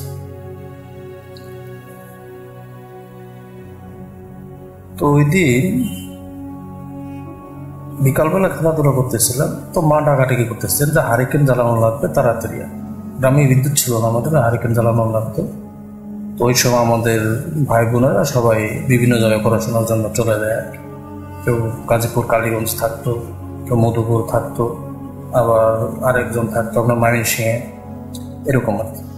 তো আমি ওই সময় গ্রামে ছিলাম, আমি সবার ছোট একজন গ্রামে ছিলাম। তো হারিকেন জ্বালানোর জন্য আমি প্রত্যেকটা রুম থেকে হারিকেন বের করতেছি। মায়ের রুমে যখন আমি হারিকেন নিতে যাই, এই সময় প্রস্রাব একটা আসে। তো মায়ের যে এই রুমটা, এর সাথে আপনার অ্যাটাচ বাথরুম ছিল। আমি ওইখানে প্রস্রাব করতে যাই, আর ওটার যে টয়লেটটা, এটা ছিল আপনার দক্ষিণমুখী, কিন্তু আমি তার উল্টো হয়ে উত্তরমুখী হয়ে আমি প্রস্রাব করতেছিলাম। আমার সামনে আর কি ওয়াল, আর ওয়ালের সাথে আপনার হলো বড় বড় কড়াই রাখা ছিল। তো প্রস্রাব করতেছি, হুট করে দেখি দুইটা নীল, একদম নীল নীল চোখ আমার দিকে তাকিয়ে আছে। চোখের দূরত্ব অনেক, প্রায় 10 থেকে 12 ইঞ্চি এরকম দূরত্ব, বড় বড় দুইটা নীল চোখ। তো আমি ভয় পাইনি, ভয়টা আপনার ওই সময় কাজ করে না আমার মনে। তো আমি কি বললাম যে এখানে তো চোখ, কিসের চোখ? এখানে তো কিছু থাকার কথা না, এখানে তো কড়াই থাকার কথা আমার জানার মতে। তো আমি কি করি, আমি হাত বাড়িয়ে দিই, কৌতূহলবশত ওই চোখের দিকে হাত বাড়িয়ে দিই যে কি এটা। হাত বাড়িয়ে একটু হাত বোলাতেই আমার হাতে আপনার ওই কড়াইয়ের যে কালি খাস করে আওয়াজ হয়ে যায়, তাতে বুঝলাম যে এটা কড়াই, এবং কড়াইয়ের কালিতে আমার হাতগুলো এরকম আওয়াজ হয়েছে। তো আমি ওইখান থেকে বের হয়ে আমি মাকে বললাম, ডাক দিয়ে যে মা এই সমাচার। মা বলতেছে ভয় পাইছিস? আমি বললাম না, ভয় তো পাই নাই। পরে দেখলাম আমার হাতের 5 আঙ্গুলে আপনার ওই কড়াইয়ের কালি ভরে আছে। তো এই হলো দ্বিতীয় ঘটনা। তৃতীয় ঘটনা যাই, এটা হচ্ছে তার 1-1.5 মাস বা 2 মাস পরেই ঘটে। আমার বাবা আপনার আবার এই টাঙ্গাইলের মধুপুরে আপনার চাকরির সুবাদে থাকতো। তো প্রত্যেক শনিবার বাবা গ্রামে যেত আর কি। তো ওই দিন শনিবার রাত, আমাদের স্কুল পরীক্ষা চলতেছিল। তো বাবা অ্যালার্ম ঘড়ি অন করে রেখেছিল, এটা 3:30 অ্যালার্ম দিয়ে রাখছিল। তো 3:30 অ্যালার্ম বেজে ওঠার পরে বাবা বলতেছে যে তাড়াতাড়ি উঠ, সকালের পড়াটা মেমোরিতে থাকে। তো আমার উঠতে 3:45 এরকম বেজে গেছে আর কি। তো আমি হারিকেনে পাওয়ার বাড়িয়ে পড়তে বসলাম পড়ার টেবিলে। তো আমার সাইডেই আপনার ছিল আপনার কর্নারে আপনার ওই বাঁশের ছলার ঝাঁটা, যেটা আর কি ঝাড়ু আমরা ঝাঁটা বলি, এই ঝাঁটা কর্নারে দাঁড় করানো ছিল। তো বলছে এটা আপনার ঝাড়ুটা শব্দ হয়ে পড়ে গেল, ঝাঁটাটা নতুন ঝাঁটা ছিল, ধন্দন ধন্দন করে পড়ে গেল। পরে গিয়ে আপনার 1 ফুট দূরত্বে আবার গিয়ে আবার দাঁড়িয়ে গেল। আমি ভয় পেয়ে গেছি, কি ব্যাপার, এটা কি সম্ভব নাকি? ঝাড়ু অটোমেটিক পরে গিয়ে আবার দাঁড়িয়ে যায় 1 ফুট দূরত্বে গিয়ে। আমি চিল্লাচিল্লি করলাম, মা চলে আসলো, মাকে বললাম এই সমাচার। এখানে এটা কি সম্ভব নাকি? সম্ভব, আমি তো দেখলাম, তো সম্ভব না, কিন্তু আমি তো দেখলাম। তো এই হলো তৃতীয় ঘটনা। তো তৃতীয় ঘটনায় যাই, এটা ঘটে 2004 শেষের দিকে, সম্ভবত 2004। তো একদিন বিকালবেলা আপনার বাজারে যাচ্ছিলাম সাইকেল নিয়ে। তো আমাদের এলাকার এক বড় ভাইয়ের সাথে মোটামুটি ভালো সম্পর্ক ছিল, চাকরির সুবাদে আর কি। বড় ভাই চাকরি করতো আর কি ঢাকাতে। তো রাস্তায় দেখা, তো বলতেছেন কোথায় যাস? আমি তো বাজারে যাচ্ছি। বলো চল আমিও যাব। তো বাজারে আসার পরে চাটা খাওয়ার পরে ধূমপানের পাশে ধূমপান করলাম। তো আমাদের গ্রামের বাজারে ওই সময় আপনার ওই ভিসিডি প্লেয়ার দিয়ে আপনার ওই বাংলা সিনেমাগুলো দেখানো হতো, আর রাত্রি 10টার পরে আপনার ওই নীল ছবিগুলো দেখানো হতো আর কি। আপনার 2 টাকা 5 টাকা টিকিট ছিল, গ্রামের মুরব্বীরা দেখতো রাতের বেলা, ভর্তি বয়সী যুবক যারা এরা। তো যাই হোক, সন্ধ্যার ইয়েতে আপনার বাংলা সিনেমা দেখলাম ওইখানে। আমাদের পরিচিত ছিল, এর জন্য আমাদের কাছ থেকে টাকা নেয় না। তো রাত্রি 10টার আগে আমরা ওই নীল ছবি দেখার জন্য লোকজন ভিড় করতেছিল। ওই সময় এক মুরব্বী বলতেছে, তুমি এইখানে কেন? আমি বলতেছি আমি চলে যাবো, মানে ওই সময় নীল ছবি দেখানোর সময় হয়ে গেছে। তো আমি বের হয়ে বড় ভাইয়ের কাছ থেকে বিদায় নিয়ে চলে আসি, বাড়ির উদ্দেশ্যে রওনা দিলাম সাইকেল। তো আমার সাথে টর্চ ছিল না, মোটামুটি পরিষ্কার আর কি রাস্তা দেখা যায়। এত অন্ধকারের মধ্যেও কিন্তু আপনার রাস্তাটা বোঝা যায়, এটা রাস্তা, লোকজন দেখা যায়, এটা মানুষ যাচ্ছে এরকম আর কি। আমি পার হওয়ার পর 1.5 কিলোমিটার, আমাদের বাড়ি থেকে বাজারের 1 কিলোমিটার, তো 1/2 কিলোমিটার আসার পরে একটা চৌরাস্তা পড়ে। চৌরাস্তা এটা আপনার একটা পারিবারিক গোরস্থান, বার্জার, রাস্তার বাম পাশে এবং ডান পাশে হচ্ছে আপনার 2-1টা তাল গাছ। জায়গাটা ভালো না। আর ওই গোরস্থান, যে পারিবারিক গোরস্থান, তার এই 1-150 ফিট দূরে হলো আমার এক ফ্রেন্ডের বাড়ি আর কি, পাশেই। ফ্রেন্ডের নাম হচ্ছে সবুজ। তো ওইখানে আসার আগে কিছু দূর থেকে আমি দেখতেছি যে চৌরাস্তা, মানে বাম পাশ থেকে ডান পাশে একজন লোক উঠে আসতেছে। চৌরাস্তা মানে মেন রাস্তাটা আপনার ক্রস করবে আর কি। লোকটা দেখলাম অনেক উঁচা, লম্বা, সম্ভবত 7 ফিট এরকম উঁচা হবে। খালি গায়ে আপনার লুঙ্গিটা পরনে ছিল আপনার সাদা চেক, বোঝা গেল আর কি। কি চেক ওটা বলতে পারবো, কিন্তু সাদা চেক ছিল আর কি। আর লুঙ্গিটা ছিল আপনার একদম কোমর থেকে একদম মাটি পর্যন্ত শেষ ছিল না, পা দেখা যাচ্ছিল। তো আমি বেল দিতেছি আর বলতেছি, ভাই আমার কিন্তু ব্রেক কম, আমার কিন্তু ব্রেক নাই। বেল দিতেছি আর বলতেছি। তো এই লোকটা আমার কথার কোনো কর্ণপাতি নিল না, কোনো কানিয়ে নিল না। সে তার মতো রাস্তা ক্রস করতেছে। তো আমি ব্রেক চাপছি, ব্রেক তো কম, ভাই তার ভিতর দিয়ে ঢুকে গেলাম একদম। আমার গায়ে দাঁড়িয়ে উঠলো, কি ব্যাপার? একটা লোকের সাথে আমি সাইকেল বাজিয়ে দিচ্ছি, কিন্তু সাইকেল তার সাথে মানে বাধাপ্রাপ্ত হয়, একদম পার হয়ে গেছে। পার হয়ে কিছুক্ষণ কয়েক ফিট যাওয়ার পরে সাইকেলটা থেমে গেছে। পিছনে তাকে দেখি কিচ্ছু নেই। আমি তো ভয় বুঝি, কি ব্যাপার, এটা কি সম্ভব নাকি? ওইভাবেই আপনার আবার সাইকেল নিয়ে তো এই হলো ঘটনা। তো আরেকটা ঘটনা যাই, এটা ঘটে আপনার 2006-এর দিকে, সম্ভবত 2006-এর শেষ বা 7-এর দিকে এরকম। তখন আমি ঢাকায় থাকতাম, ঢাকা থেকে বাড়িতে ছুটিতে গিয়েছিলাম। তো আমার সাথে আমি তখন করতাম, মোবাইল ইউজ করতাম, নোকিয়া 1600 মডেলের যে ফোনটা ছিল, সেটটা ছিল, ওটাই ইউজ করতাম।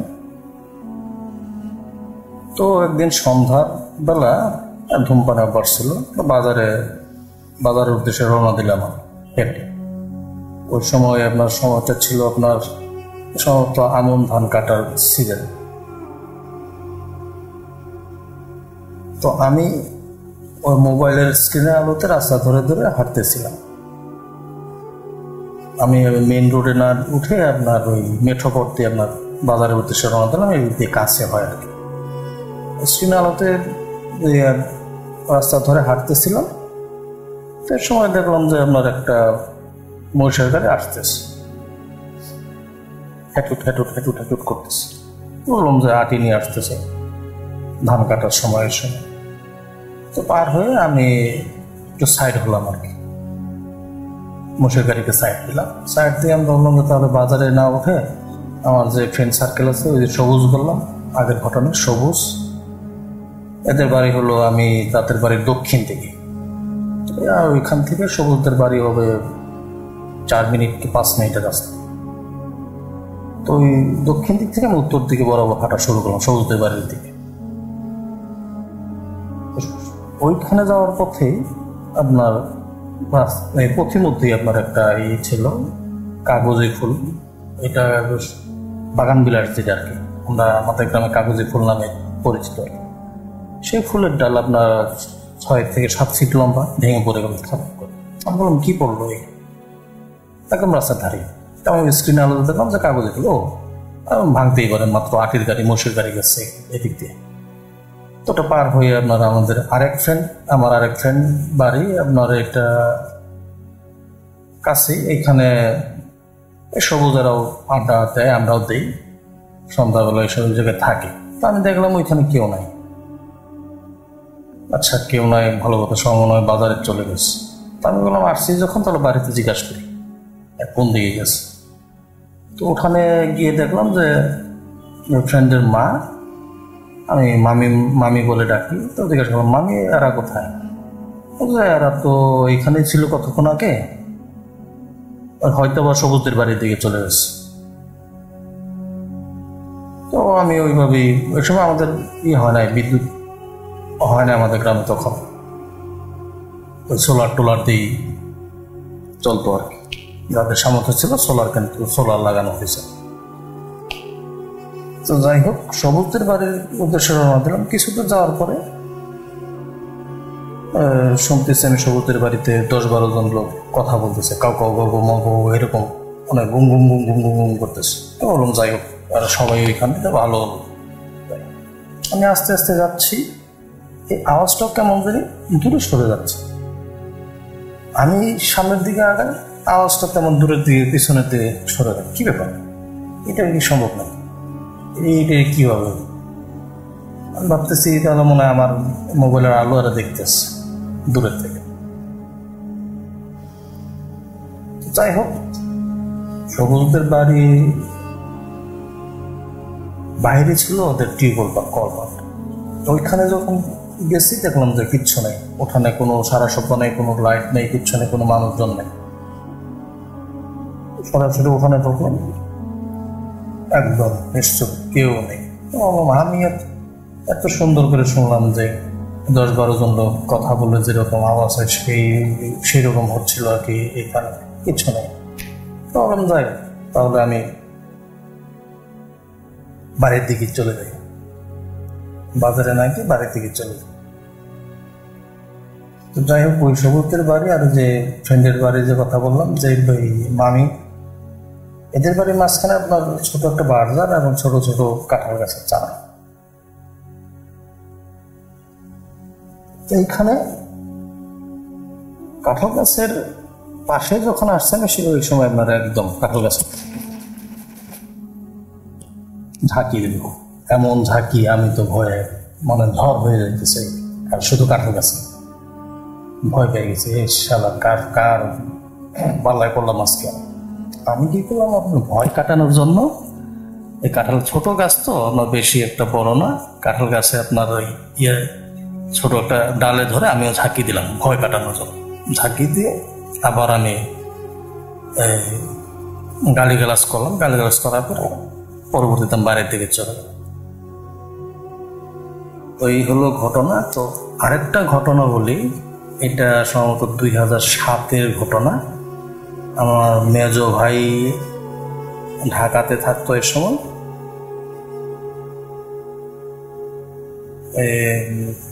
তো মেজো ভাই একদিন হুট করে চলে যায়, একদম আপনার ওই হেপাটাইটিস বি দ্বারা আক্রান্ত, জন্ডিস, যেটা আমার গ্রাম্য ভাষায় আমরা জন্ডিস নামে চিনি আর কি। জন্ডিস সম্ভবত তার বিলুবিনের মাত্রা ছিল সম্ভবত 15 না 17 এরকম, আমার খেয়াল নাই। তো একদম খুব খারাপ অবস্থা ছিল তো গ্রামে।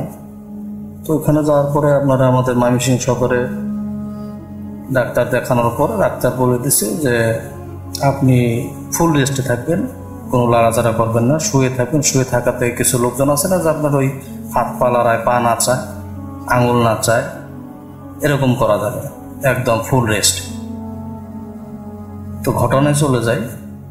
তো একদিন রাতে সম্ভবত ওই সময় বাজে আপনার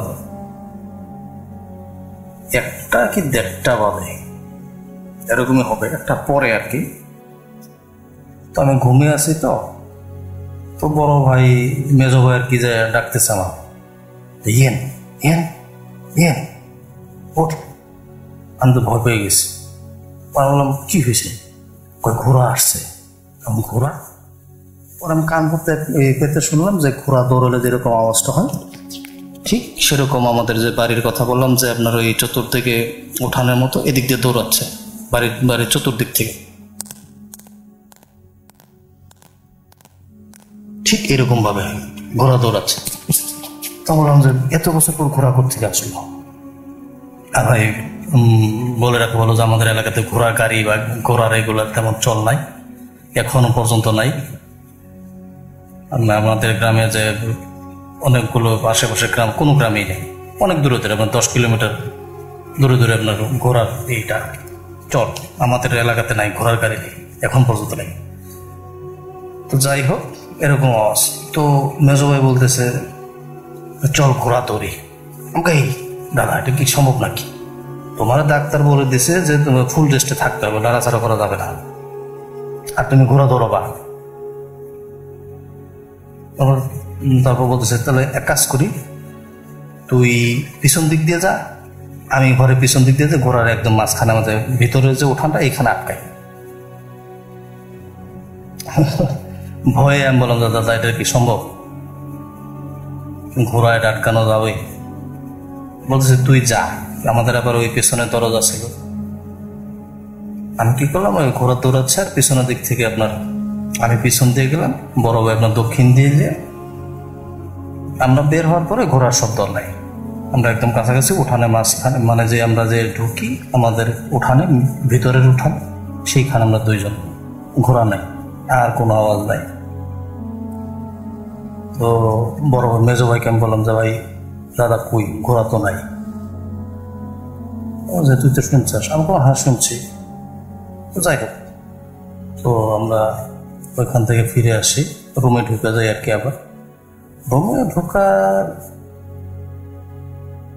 3-4 মিনিট পরেই আপনার ঘোড়া দৌড় আবার শুরু, সেই উঠান থেকে ঘোড়া দৌড়ানো আবার দৌড় দিয়ে চলে গেল। এবং দূরে গিয়ে আপনার ঘোড়া যে আওয়াজটা করে সেরকম আওয়াজটা করলো একবার মাত্র। তো যাই হোক, আজ এই পর্যন্ত। আরও ঘটনা আছে আমাদের বাড়ি কেন্দ্রিক, আর আমার মায়ের সাথে যে ব্ল্যাক ম্যাজিকের ঘটনা আছে এটাও বলবো। তো আস্তে আস্তে সবগুলোই পাঠিয়ে দেবো রাসেল ভাই, যদি শেয়ার করার মতো মনে হয় তো শ্রোতা বন্ধুদের সাথে শেয়ার করে দেবেন। তো ভালো থাকবেন, আসসালামু আলাইকুম।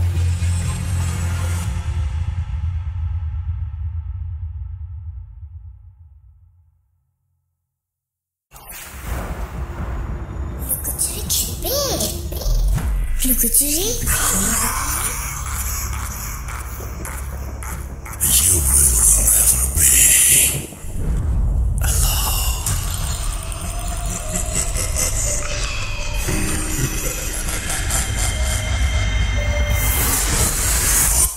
Food.com. The fear returns with Russell. Welcome back. আপনাদের সবাইকে স্বাগত জানাচ্ছি আমি রাসেল। আশা করছি আপনারা সবাই ভালো আছেন এবং ভালোর দলে আছেন। আমিও ভালো আছি আর ভালোর দলে আছি। আরও একটা ঘটনা নিয়ে হাজির হয়েছি আপনাদের সামনে, যেভাবে লেখা আছে সেভাবেই পড়ে শোনাচ্ছি। আসসালামু আলাইকুম রাসেল ভাই, কেমন আছেন জানতে চাইলাম না, জানি আপনি সব সময় ভালোর দলেই থাকেন। রাসেল ভাই, আমি মোহাম্মদ সৌরভ হাসান, লিখছিলাম রাজশাহী বিভাগের সিরাজগঞ্জ জেলার উল্লাপাড়া থানা থেকে। আর কথা না বাড়িয়ে ঘটনায় চলে যাই। ঘটনাটি আমার নিজের খালাতো ভাই, খালাতো বোন আর খালুর সাথে ঘটেছে। আমার নানার 7 ছেলে 2 মেয়ে, সেই দিক থেকে আমার আম্মু বড়। আমার ছোট খালাম্মার বিয়ে হয় আমাদের পাশের তাড়াশ উপজেলার নাথ সৈয়দপুর গ্রামে। আমার খালাম্মার স্বামী বা আমার খালু মিয়া ছিলেন একজন হাফেজ। তিনি তাদের গ্রামের পাশের একটা মাদ্রাসার শিক্ষক ছিলেন। মানুষ হিসেবে তার জুড়ি মেলা ভার, যেমন লম্বা এমন শারীরিক গঠন, মুখে দাড়ি, সব মিলিয়ে অসাধারণ ব্যক্তিত্বের একটা মানুষ। আমার খালাম্মার এক ছেলে, এক মেয়ে। সেই দিক দিয়ে খালাম্মা খালু মিয়া খুব বেশি খুশি ছিলেন। আমার খালাতো বোনের নাম ছিল আনিকা, আর খালাতো ভাইয়ের নাম নাফিউল, আর খালু মিয়ার নাম মোহাম্মদ আলতাফ হোসেন। আজ থেকে 5 বছর আগে হঠাৎ একদিন আমার সেই খালাম্মার জীবনে নেমে আসে এক ভয়াল ঝড়। একটা কথা বলে রাখা ভালো, খালাম্মার শ্বশুর বাড়ি ছিল বিল এলাকায়, আর সে কারণেই তারা মাঝে মাঝেই মাছ ধরতে যেতেন জালি নিয়ে। আর এই মাছ ধরাকে কেন্দ্র করে ঘটনাটির শুরু। একদিন খালু মিয়া দুপুরবেলা মাদ্রাসা থেকে এসে খালাম্মাকে তালের বড়া বা তালের পিঠা বানাতে বলে। আরও বলে যে তারা মাছ ধরে এসে সেই তালের পিঠা খাবে। হাত জালি দিয়ে মাছ ধরার জন্য সাধারণত 2 জন হলেই হয়। একজন জালি দিয়ে কচুরিপানার মধ্যে হেঁচি টানে, আর একজন তাকে সাহায্য করার জন্য পাতিল নিয়ে সাথে সাথে থাকে। কথা অনুযায়ী খালু মিয়া আনিকা আর নাফিউলকে নিয়ে মাছ ধরার জন্য হাত জালি নিয়ে বাড়ি থেকে বের হয়ে পড়েন। তো দুপুর গড়িয়ে সন্ধ্যা নামে, সন্ধ্যা গড়িয়ে রাত। এদিকে খালু মিয়া আনিকা বা নাফিউল কারো কোনো খোঁজ খবর পাওয়া যায় না। তখন খালাম্মা সব আত্মীয়র বাসায় ফোন করা শুরু করে যে তারা কোনো আত্মীয়ের বাড়িতে গেছে কিনা। তারপরে যখন কোনো বাড়িতে পাওয়া যায় না, তখন সবাই মিলে তাদের খুঁজতে বের হয়। এর মধ্যে আমাদের বাড়িতেও খবর আসে। তখন আমার বাবাও তাদের খুঁজতে চলে যায় খালাম্মার শ্বশুর বাড়িতে। সকালে ভোরের আলো ফোটার আগে বাবা বাড়িতে চলে আসে। বাবা কেমন যেন মুখ ভার করেছিল, বাবাকে কেমন যেন দেখাচ্ছিল। তখন আম্মু বাবাকে বলে, কি হয়েছে, ওদের খবর কি? তখন বাবা হঠাৎ করে কেঁদে দেয় আর বলে, ওদের পাওয়া গেছে। তখন আম্মু বলছে, তুমি কান্না করছো কেন? তখন বাবা বলে, ওরা কেউ বেঁচে নেই। আমরা তো সবাই অবাক। বাবা, কি বলছো তুমি? এর মানে কি? কি হয়েছে ওদের? বলো বাবা, বলো কি হয়েছে? ওরা মাছ মারতে গেছে, তাহলে তুমি বলছো ওরা বেঁচে নেই, এর মানে কি? তখন বাবা বলে, ওরা 3 জন পানিতে পড়ে মারা গেছে। আমরা সবাই অবাক, এটা কিভাবে সম্ভব? তারা মাছ ধরতে গেছে একটা খালের পাশে, খালটা মিশে গেছে একটা বড় নদীর সাথে। খালু মিয়ার আর নাফিসের লাশটা পাওয়া যায় ওই খালের ভেতরে। খালু মিয়াকে জড়িয়ে ধরেছিল নাফিস, খালু মিয়ার ছেলে, আর আনিকার লাশ পাওয়া যায় সেই নদীর ধারে 10 নম্বর ব্রিজ নামক একটা ব্রিজের নিচে মাছ ধরা এক জালের সাথে আটকে ছিল আনিকা। অবাক করা বিষয়, খালু মিয়ার চোখের পাতার কিছু অংশ আর শরীরের কিছু অংশ একটু একটু করে খুবলে খাওয়া ছিল, আর আনিকার মুখের অনেকটা অংশ ছিল না। মনে হচ্ছিল কেউ খুবলে খেয়ে ফেলেছে। কিন্তু অবাক করা বিষয় হলো, নাফিসের লাশটার কোনো অংশের কোনো ক্ষতি হয়নি। আজও তাদের মৃত্যুটা একটা রহস্য। যারা নদী বা বিল এলাকার মানুষ, তারা কিভাবে সাঁতার পারে না, আর পানিতে পড়লে হয়তো 1 জন বা 2 জন মারা যাবে, কিন্তু 3 জন ব্যক্তি একই সঙ্গে। বাবা ছেলের লাশটা এক জায়গায় থাকলেও মেয়ের লাশটা কেন দূরে ভেসে গেল? তারপরে অবাক করা বিষয় হলো, তাদের শরীরের অংশগুলো খুবলে খাওয়া ছিল। তারপরে সকালবেলা তাদের লাশটা নিয়ে সেই গ্রামের কবরস্থানে দাফন করা হয়। আমার খালাম্মার অনেক দিন মুখে কোনো কথা ফোটেনি। এখনো আমার খালাম্মা মাঝে মাঝে তালের বড়া বা তালের পিঠা দেখলে মাছ কাটার সময় কান্না করে ওঠে। সবাই আমার খালাম্মার জন্য দোয়া করবেন, আল্লাহ যেন সেই সুখ কাটিয়ে ওঠার তৌফিক দান করেন। আর এই ঘটনাটি যদি সিলেক্টেড হয় অবশ্যই জানাবেন। লেখার মাঝে কোনো ছোট ভুল ত্রুটি হলে ক্ষমা সুন্দর দৃষ্টিতে দেখবেন। এই বলে তিনি তার ঘটনা শেষ করেছেন। আশা করছি এই ঘটনাটি আপনাদের ভালো লেগেছে। ঘটনাটি বেশ হৃদয় বিদারক। আশা করছি এর পরের ঘটনাগুলো আপনারা শুনবেন। চলুন আমরা চলে যাই আমাদের পরবর্তী ঘটনায়।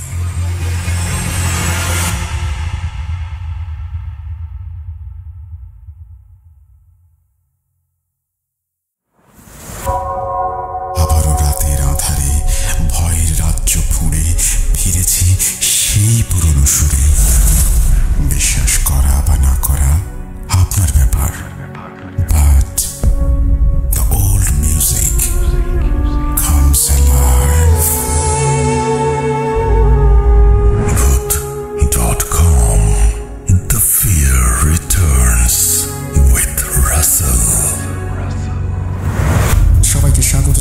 রাসেল। আশা করছি আপনারা সবাই ভালো আছেন এবং ভালোর তলে আছেন।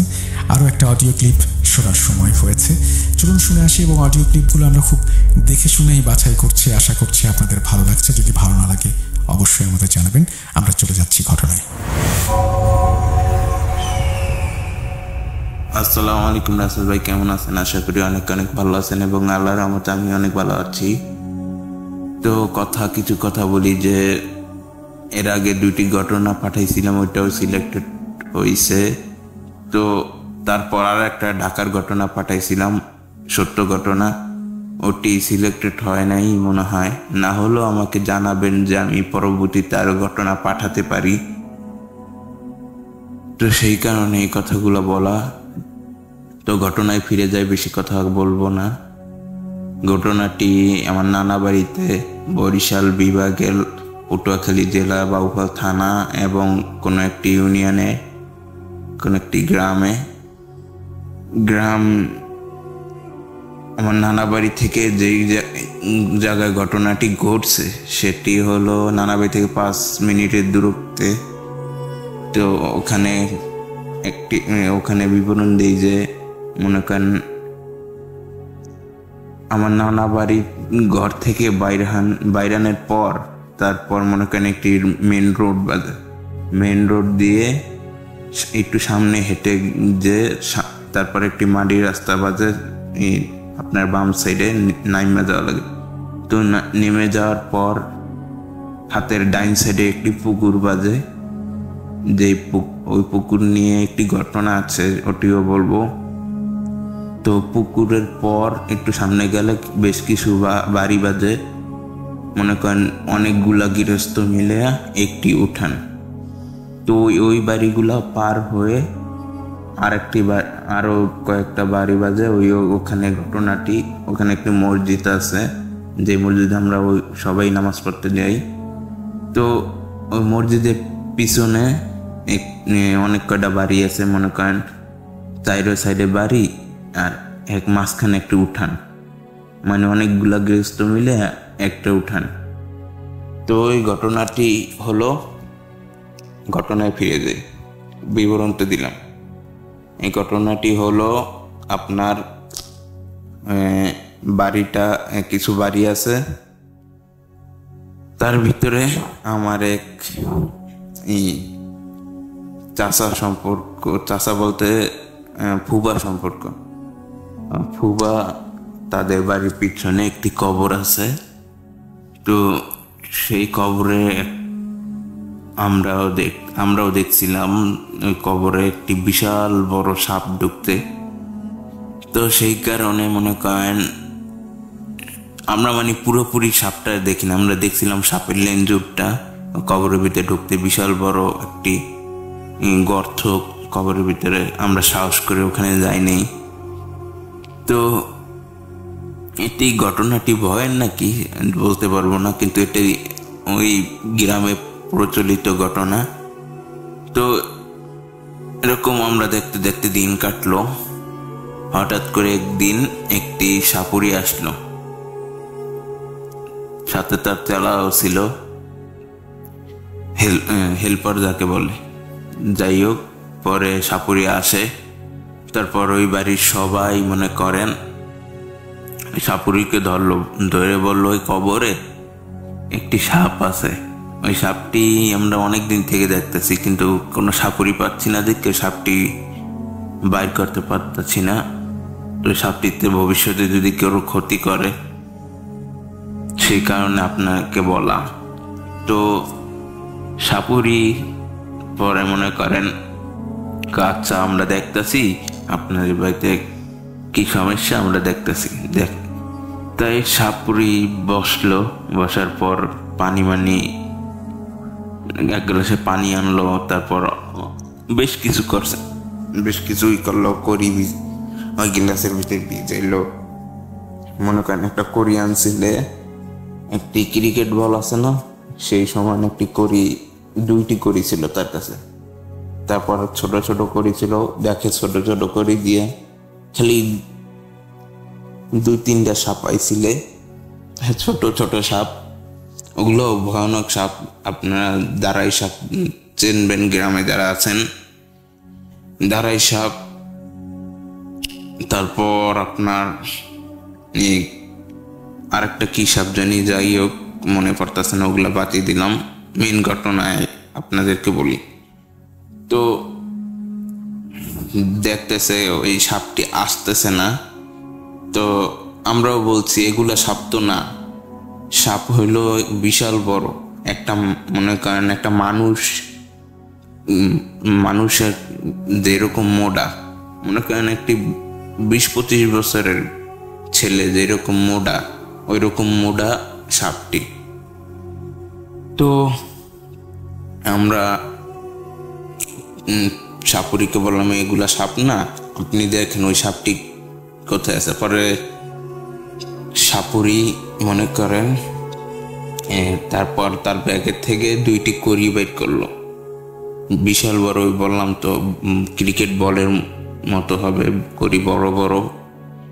তো এবার সাপুরি বলতেছে যে মনে করেন আপনারা যদি যে কোনো সাপ থাক, এই কড়ি বাইর করছি, যে কোনো সাপ থাক সে আসতে বাধ্য হবে, কারণ এটি আমি বাইর করি না সহজে, কিছু সময়ের জন্য বাইর করা লাগে, যে সংখ্যা দেখি ওই জিনিসটা না আসে তখন বাইর করা লাগে।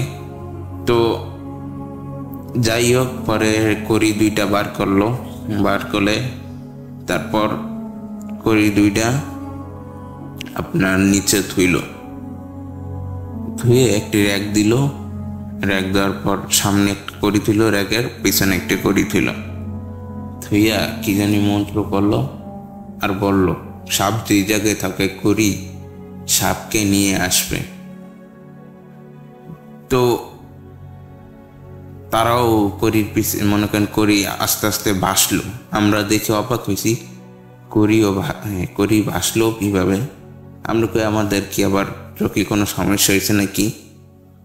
পরে চোখ মুখ ঠিক করে আমরা দেখলাম না, সত্যি দুটি কড়ি বেশি উঠলো। রাসেল ভাই, আমি কিছু জিনিস কেটে যাচ্ছি ঘটনাটি বড় হওয়ার জন্য, সংক্ষেপে যেটুকু বলা লাগে সেটুকুই আমি বলতেছি।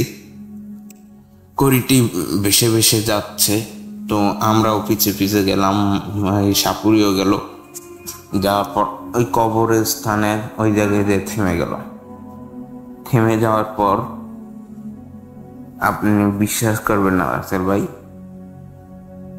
আমরা যে এমন ভয় পাইছি ওই সময়, মনে করেন আমি যে কথা বলতেছি, আমার কথা বলতেও মনে করেন কষ্ট হচ্ছে, যে ওই সময় যে ভয়টা পাইছি আমরা, ওই ভয়টা কেউ সম্মুখীন হইতে চাইবে না। তা আমরা হয়েছি যে কড়ি 2টা ঠাস করে এমনভাবে ফাইটে গেছে, বোম ফাটে যেরকম এরকম ঠাস করে ফাইটে গেল। আর দেখলাম পুরা ওই জায়গায় একটু মাটি কাঁপতেছে, কাঁপতে কাঁপতে কবর থেকে একটি সাপ বাইর হইল। এই সাপটি এমন মোটা সাপ,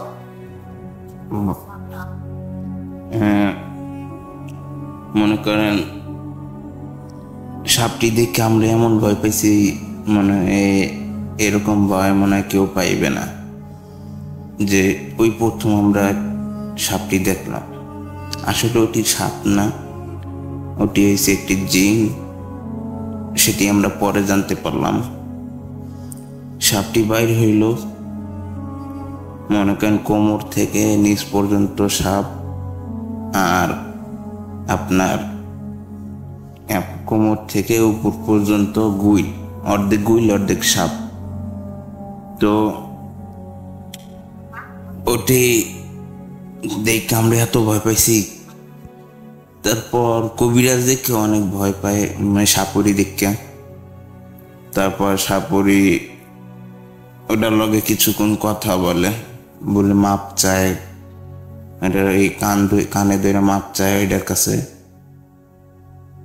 আমরা তো ভয়ে অনেক দূর সরে গেছি ওইটাই দেখে। কবিরাজ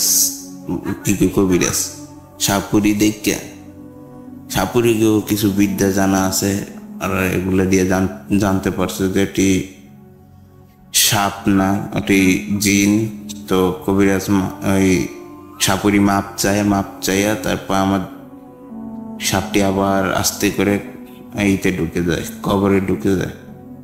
তারপর আপনার পরে আমাদের কাছে আসে সাপুরি। আসার পর কয়েকটি যে আপনারা দেখলেন, এটি আসলে সাপ না, এটি হয়েছে একটি জিন। এটি অনেক বছর পুরনো একটি জিন, বৃদ্ধ জিন। এটি আপনাদের বাড়ি রক্ষা করে, আপনাদের এই পুরো বাড়ি রক্ষা করে। আশেপাশে কোনো চুরি বা মনে করেন কোনো খারাপ কিছু ঢুকতে পারে না। এগুলা শত শত বছর আগে থেকে আছে। যখন হিন্দুরা ছিল ওইখানে, মনে করেন তখন অনেক আগে, তখন বাংলাদেশে মনে করেন জঙ্গল ছিল।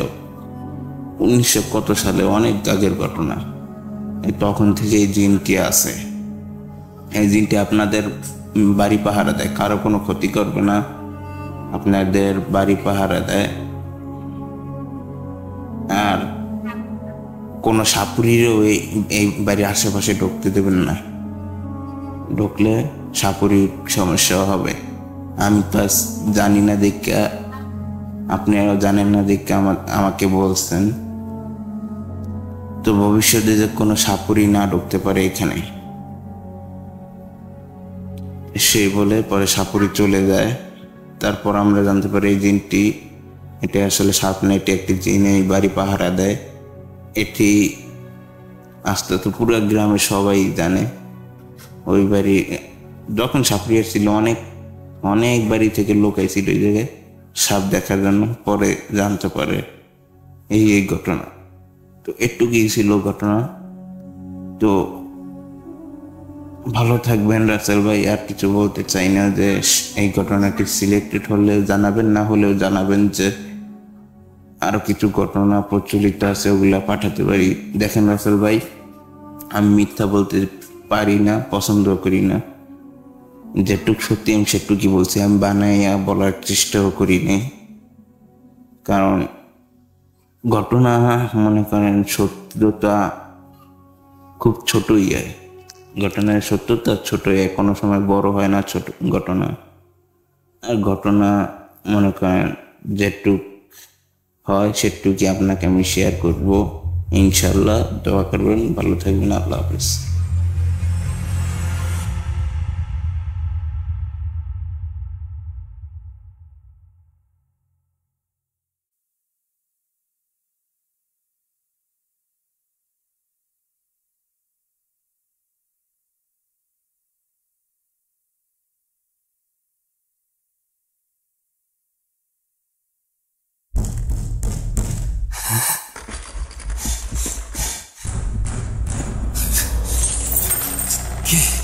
আমি অশরীরী, দেখতে পাবে না কবু। এত কাল ধরে শুনছো, শুনতে কি পাও না তবু? Voot.com, The Fear Returns with Russell. Welcome back. আপনাদের সবাইকে স্বাগত জানাচ্ছি আমি রাসেল। আশা করছি আপনারা ভালো আছেন এবং ভালোর তলে আছেন। আমিও ভালো আছি, ভালোর তলে আছি। কোনো কথা না বাড়িয়ে চলে যাব একটি নতুন ঘটনায়। যেভাবে লেখা আছে আমি সেভাবেই পড়ে শোনাচ্ছি। প্রিয় রাসেল ভাই, আমি চাই আপনি ঘটনাটি নিজের কণ্ঠে বলুন, কারণ তারপরে তিনি বেশ কিছু কথা লিখেছেন, সেটা আমি আর পড়লাম না। এরপরে তিনি বলেছেন, আমি জানি আপনি সবসময় ভালোর তলে, তাই জিজ্ঞেস করলাম না কেমন আছেন। সেই প্রথম দিন থেকেই ভূত এফএম শুনতাম, মাঝখানে বন্ধ হয়ে যায়, তখন খুব খারাপ লেগেছিল, কিন্তু Voot.com চালু হওয়াতে আমি অনেক খুশি। আসলে সত্যি কথা বলতে Voot.com এখন শুধু একটা নাম নয়, আমার কাছে একটা ইমোশন। প্রতি রাতে পুরনো হোক নতুন হোক ঘটনা শুনি। শুরু করছি ঘটনা। আজকে যে ঘটনাটি বলবো সেটি একটি গাঁয়ের ঘটনা। গল্পটি বেশ পুরনো হলেও বাস্তব সত্য 100%। ঘটনাটি শুনেছি আমার নানাজানের কাছ থেকে। নানাজান যেভাবে বলেছেন সেভাবেই বলছি। প্রায় 40 বছর আগের কথা। আমাদের এলাকার পাশের একটি গ্রামের নাম হচ্ছে মিস্ত্রিপাড়া। গ্রামটির কয়েক জায়গায় ঘন জঙ্গল, যার মধ্যে বেশিরভাগ এখন নেই। মূলত কাহিনীটা এখান থেকেই, এক জঙ্গলকে ঘিরে। সেদিন আমি বাসাতেই ছিলাম। হঠাৎ শুনলাম মিস্ত্রিপাড়া গ্রামের একজন মারা গেছেন। কৌতূহলবশত আমি জানতে চাইলাম আমার দাদির কাছে কিভাবে মারা গেলেন উনি। দাদি বলতে লাগলেন মূল ঘটনা। যে লোকটি মারা গেছেন এটা তার এলাকা নয়। তিনি মূলত এসেছিলেন তার মেয়ের বাড়িতে বেড়ানোর জন্য। লোকটির গ্রাম থেকে তার এই গ্রামে আসতে প্রায় 3 ঘন্টার পথ। তাই উনি একটি ভ্যান ভাড়া করে দুপুরে রওনা হলেন। বলে রাখা ভালো, আমাদের গ্রামে ঢোকার জন্য শুধু ওই একটাই রাস্তা, জঙ্গলের পথ। আনুমানিক 2 কিলোমিটার এই জঙ্গল, তারপরে আমাদের গ্রাম। হঠাৎ পথমধ্যে ভ্যানওয়ালা বলল জঙ্গলটা খারাপ, তাই সে আর যেতে পারবে না। লোকটির আর কি করার, তিনি ভ্যান থেকে নেমে হাঁটা শুরু করলেন। তিনি ভাবলেন ভ্যানওয়ালা বোধহয় ভূত বিশ্বাস করে, তাই আর যেতে চাইছে না। তিনি দেখলেন সন্ধ্যা নামতে আর দেরি নেই। মাগরিবের আজান দিয়ে দেবে ভাব।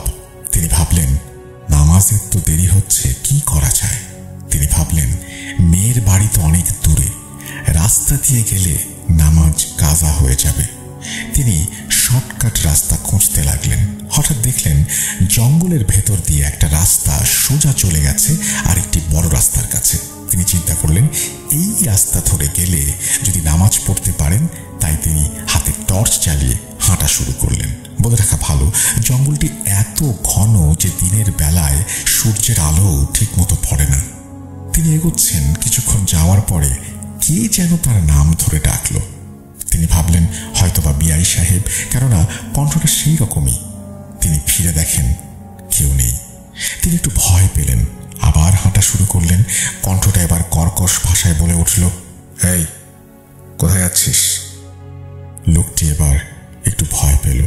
তিনি ফিরে দেখেন কেউ নেই। আবার যখন সামনে ফিরতে যাবেন, হঠাৎ তার সামনে একটা সাদা রঙের জুব্বা পরা দাড়িওয়ালা হুজুর দাঁড়িয়েছিলেন। তিনি এতটা ভয় পেয়েছিলেন যে হয়তো সেখানে মারাই যেতেন। হুজুরটি বলতে লাগলেন, থামতে বলেছিলাম না, থামলি না কেন? এই শাস্তি তোকে পেতে হবে।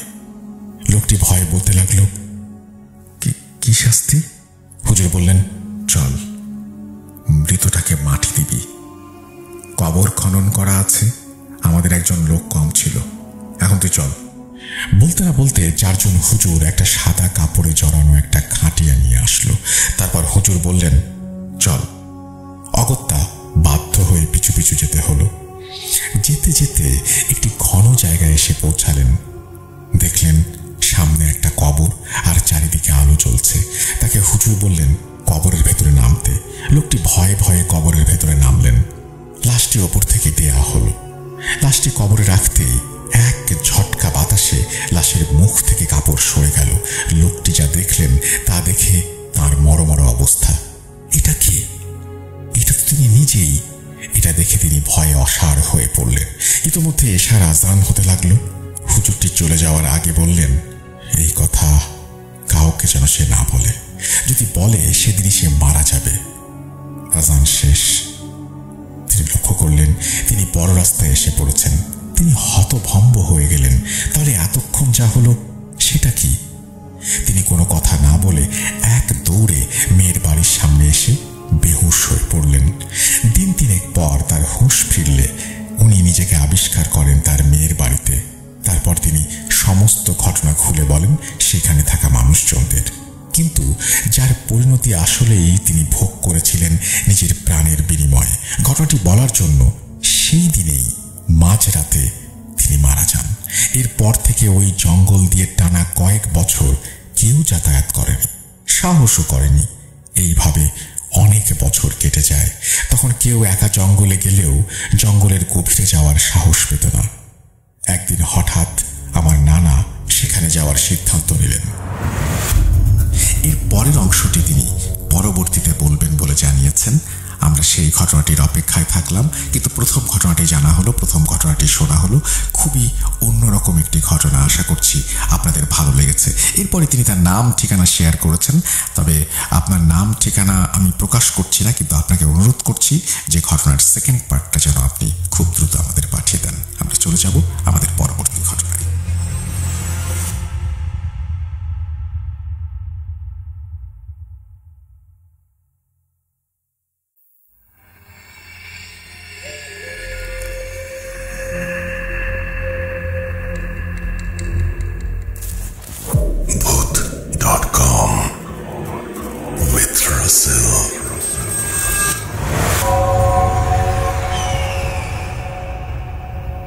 আসসালামু আলাইকুম।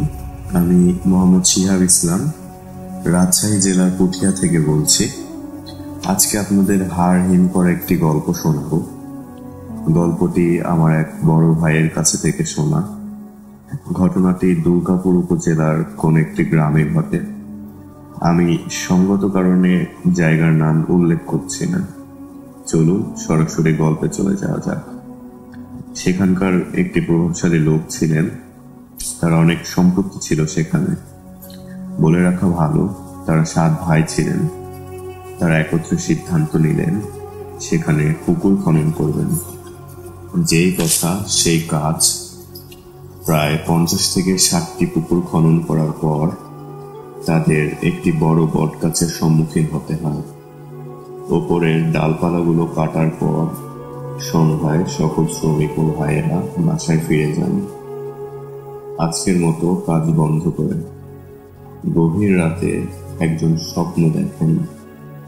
কোনো এক অদৃশ্য আওয়াজ তাকে বলছে, এই জায়গায় পুকুর খনন করিস না, এই বৃক্ষ কেটে ফেলিস না, ক্ষতি হবে, অনেক বড় ক্ষতি হবে, মারা যাবি, তোরা সবাই মারা যাবি।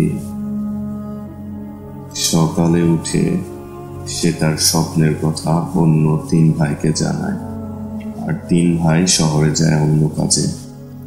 বলে রাখা ভালো, সেই 7 ভাইয়ের নাম ছিল শরীয়ত, মফিজুল, শহীদুল, বরকত, কুদরত, আব্বাস ও সিদ্দিক। বরকত তার স্বপ্নের কথা কুদরত, আব্বাস ও সিদ্দিককে জানায়। তারা বলে, এমন হতে পারে হয়তো মনের ভুল, সেদিন প্রচুর বৃষ্টি, তাই কোনো শ্রমিক কাজ করতে আসেনি। সেদিন রাতে কুদরত, আব্বাস ও সিদ্দিক এই অনুরূপ স্বপ্ন দেখেন। সকালে উঠে সব ভাইদের ডেকে পরামর্শ করা হয়, কিন্তু মফিজুল, শহীদুল আর শরীয়ত কোনোভাবে রাজি হন না গাছ না কাটার কথায়।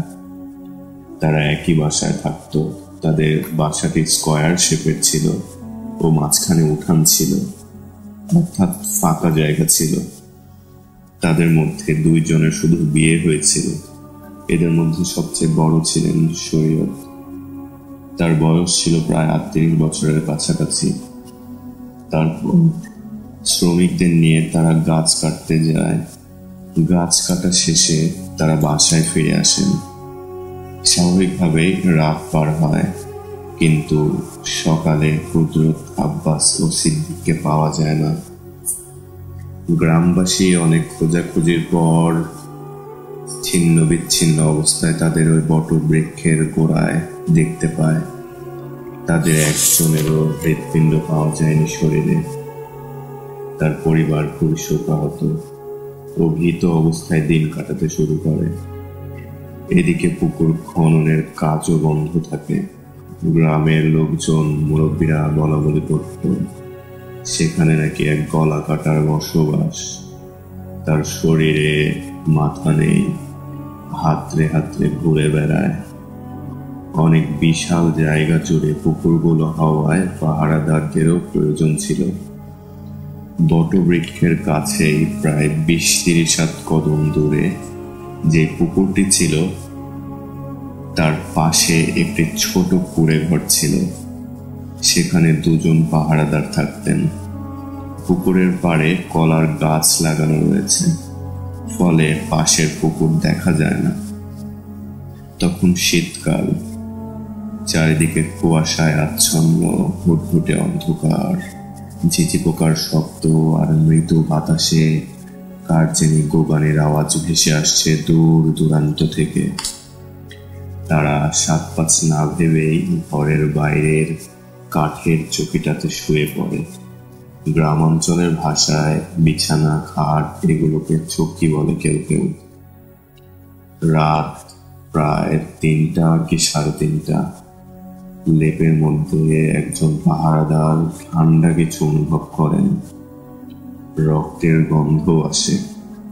কুরবানির সময় যেমন সেই স্থানের পাশ দিয়ে গেলে গন্ধ বেরোয়, ঠিক তেমন গন্ধ। তারপর পাহারাদার আধ ঘুমে চোখ টিপ টিপ করে দেখে তাদের মাঝখানের সেই অবয়বটির মাথা নেই। গলা দিয়ে বিশ্রীভাবে রক্ত বের হচ্ছে।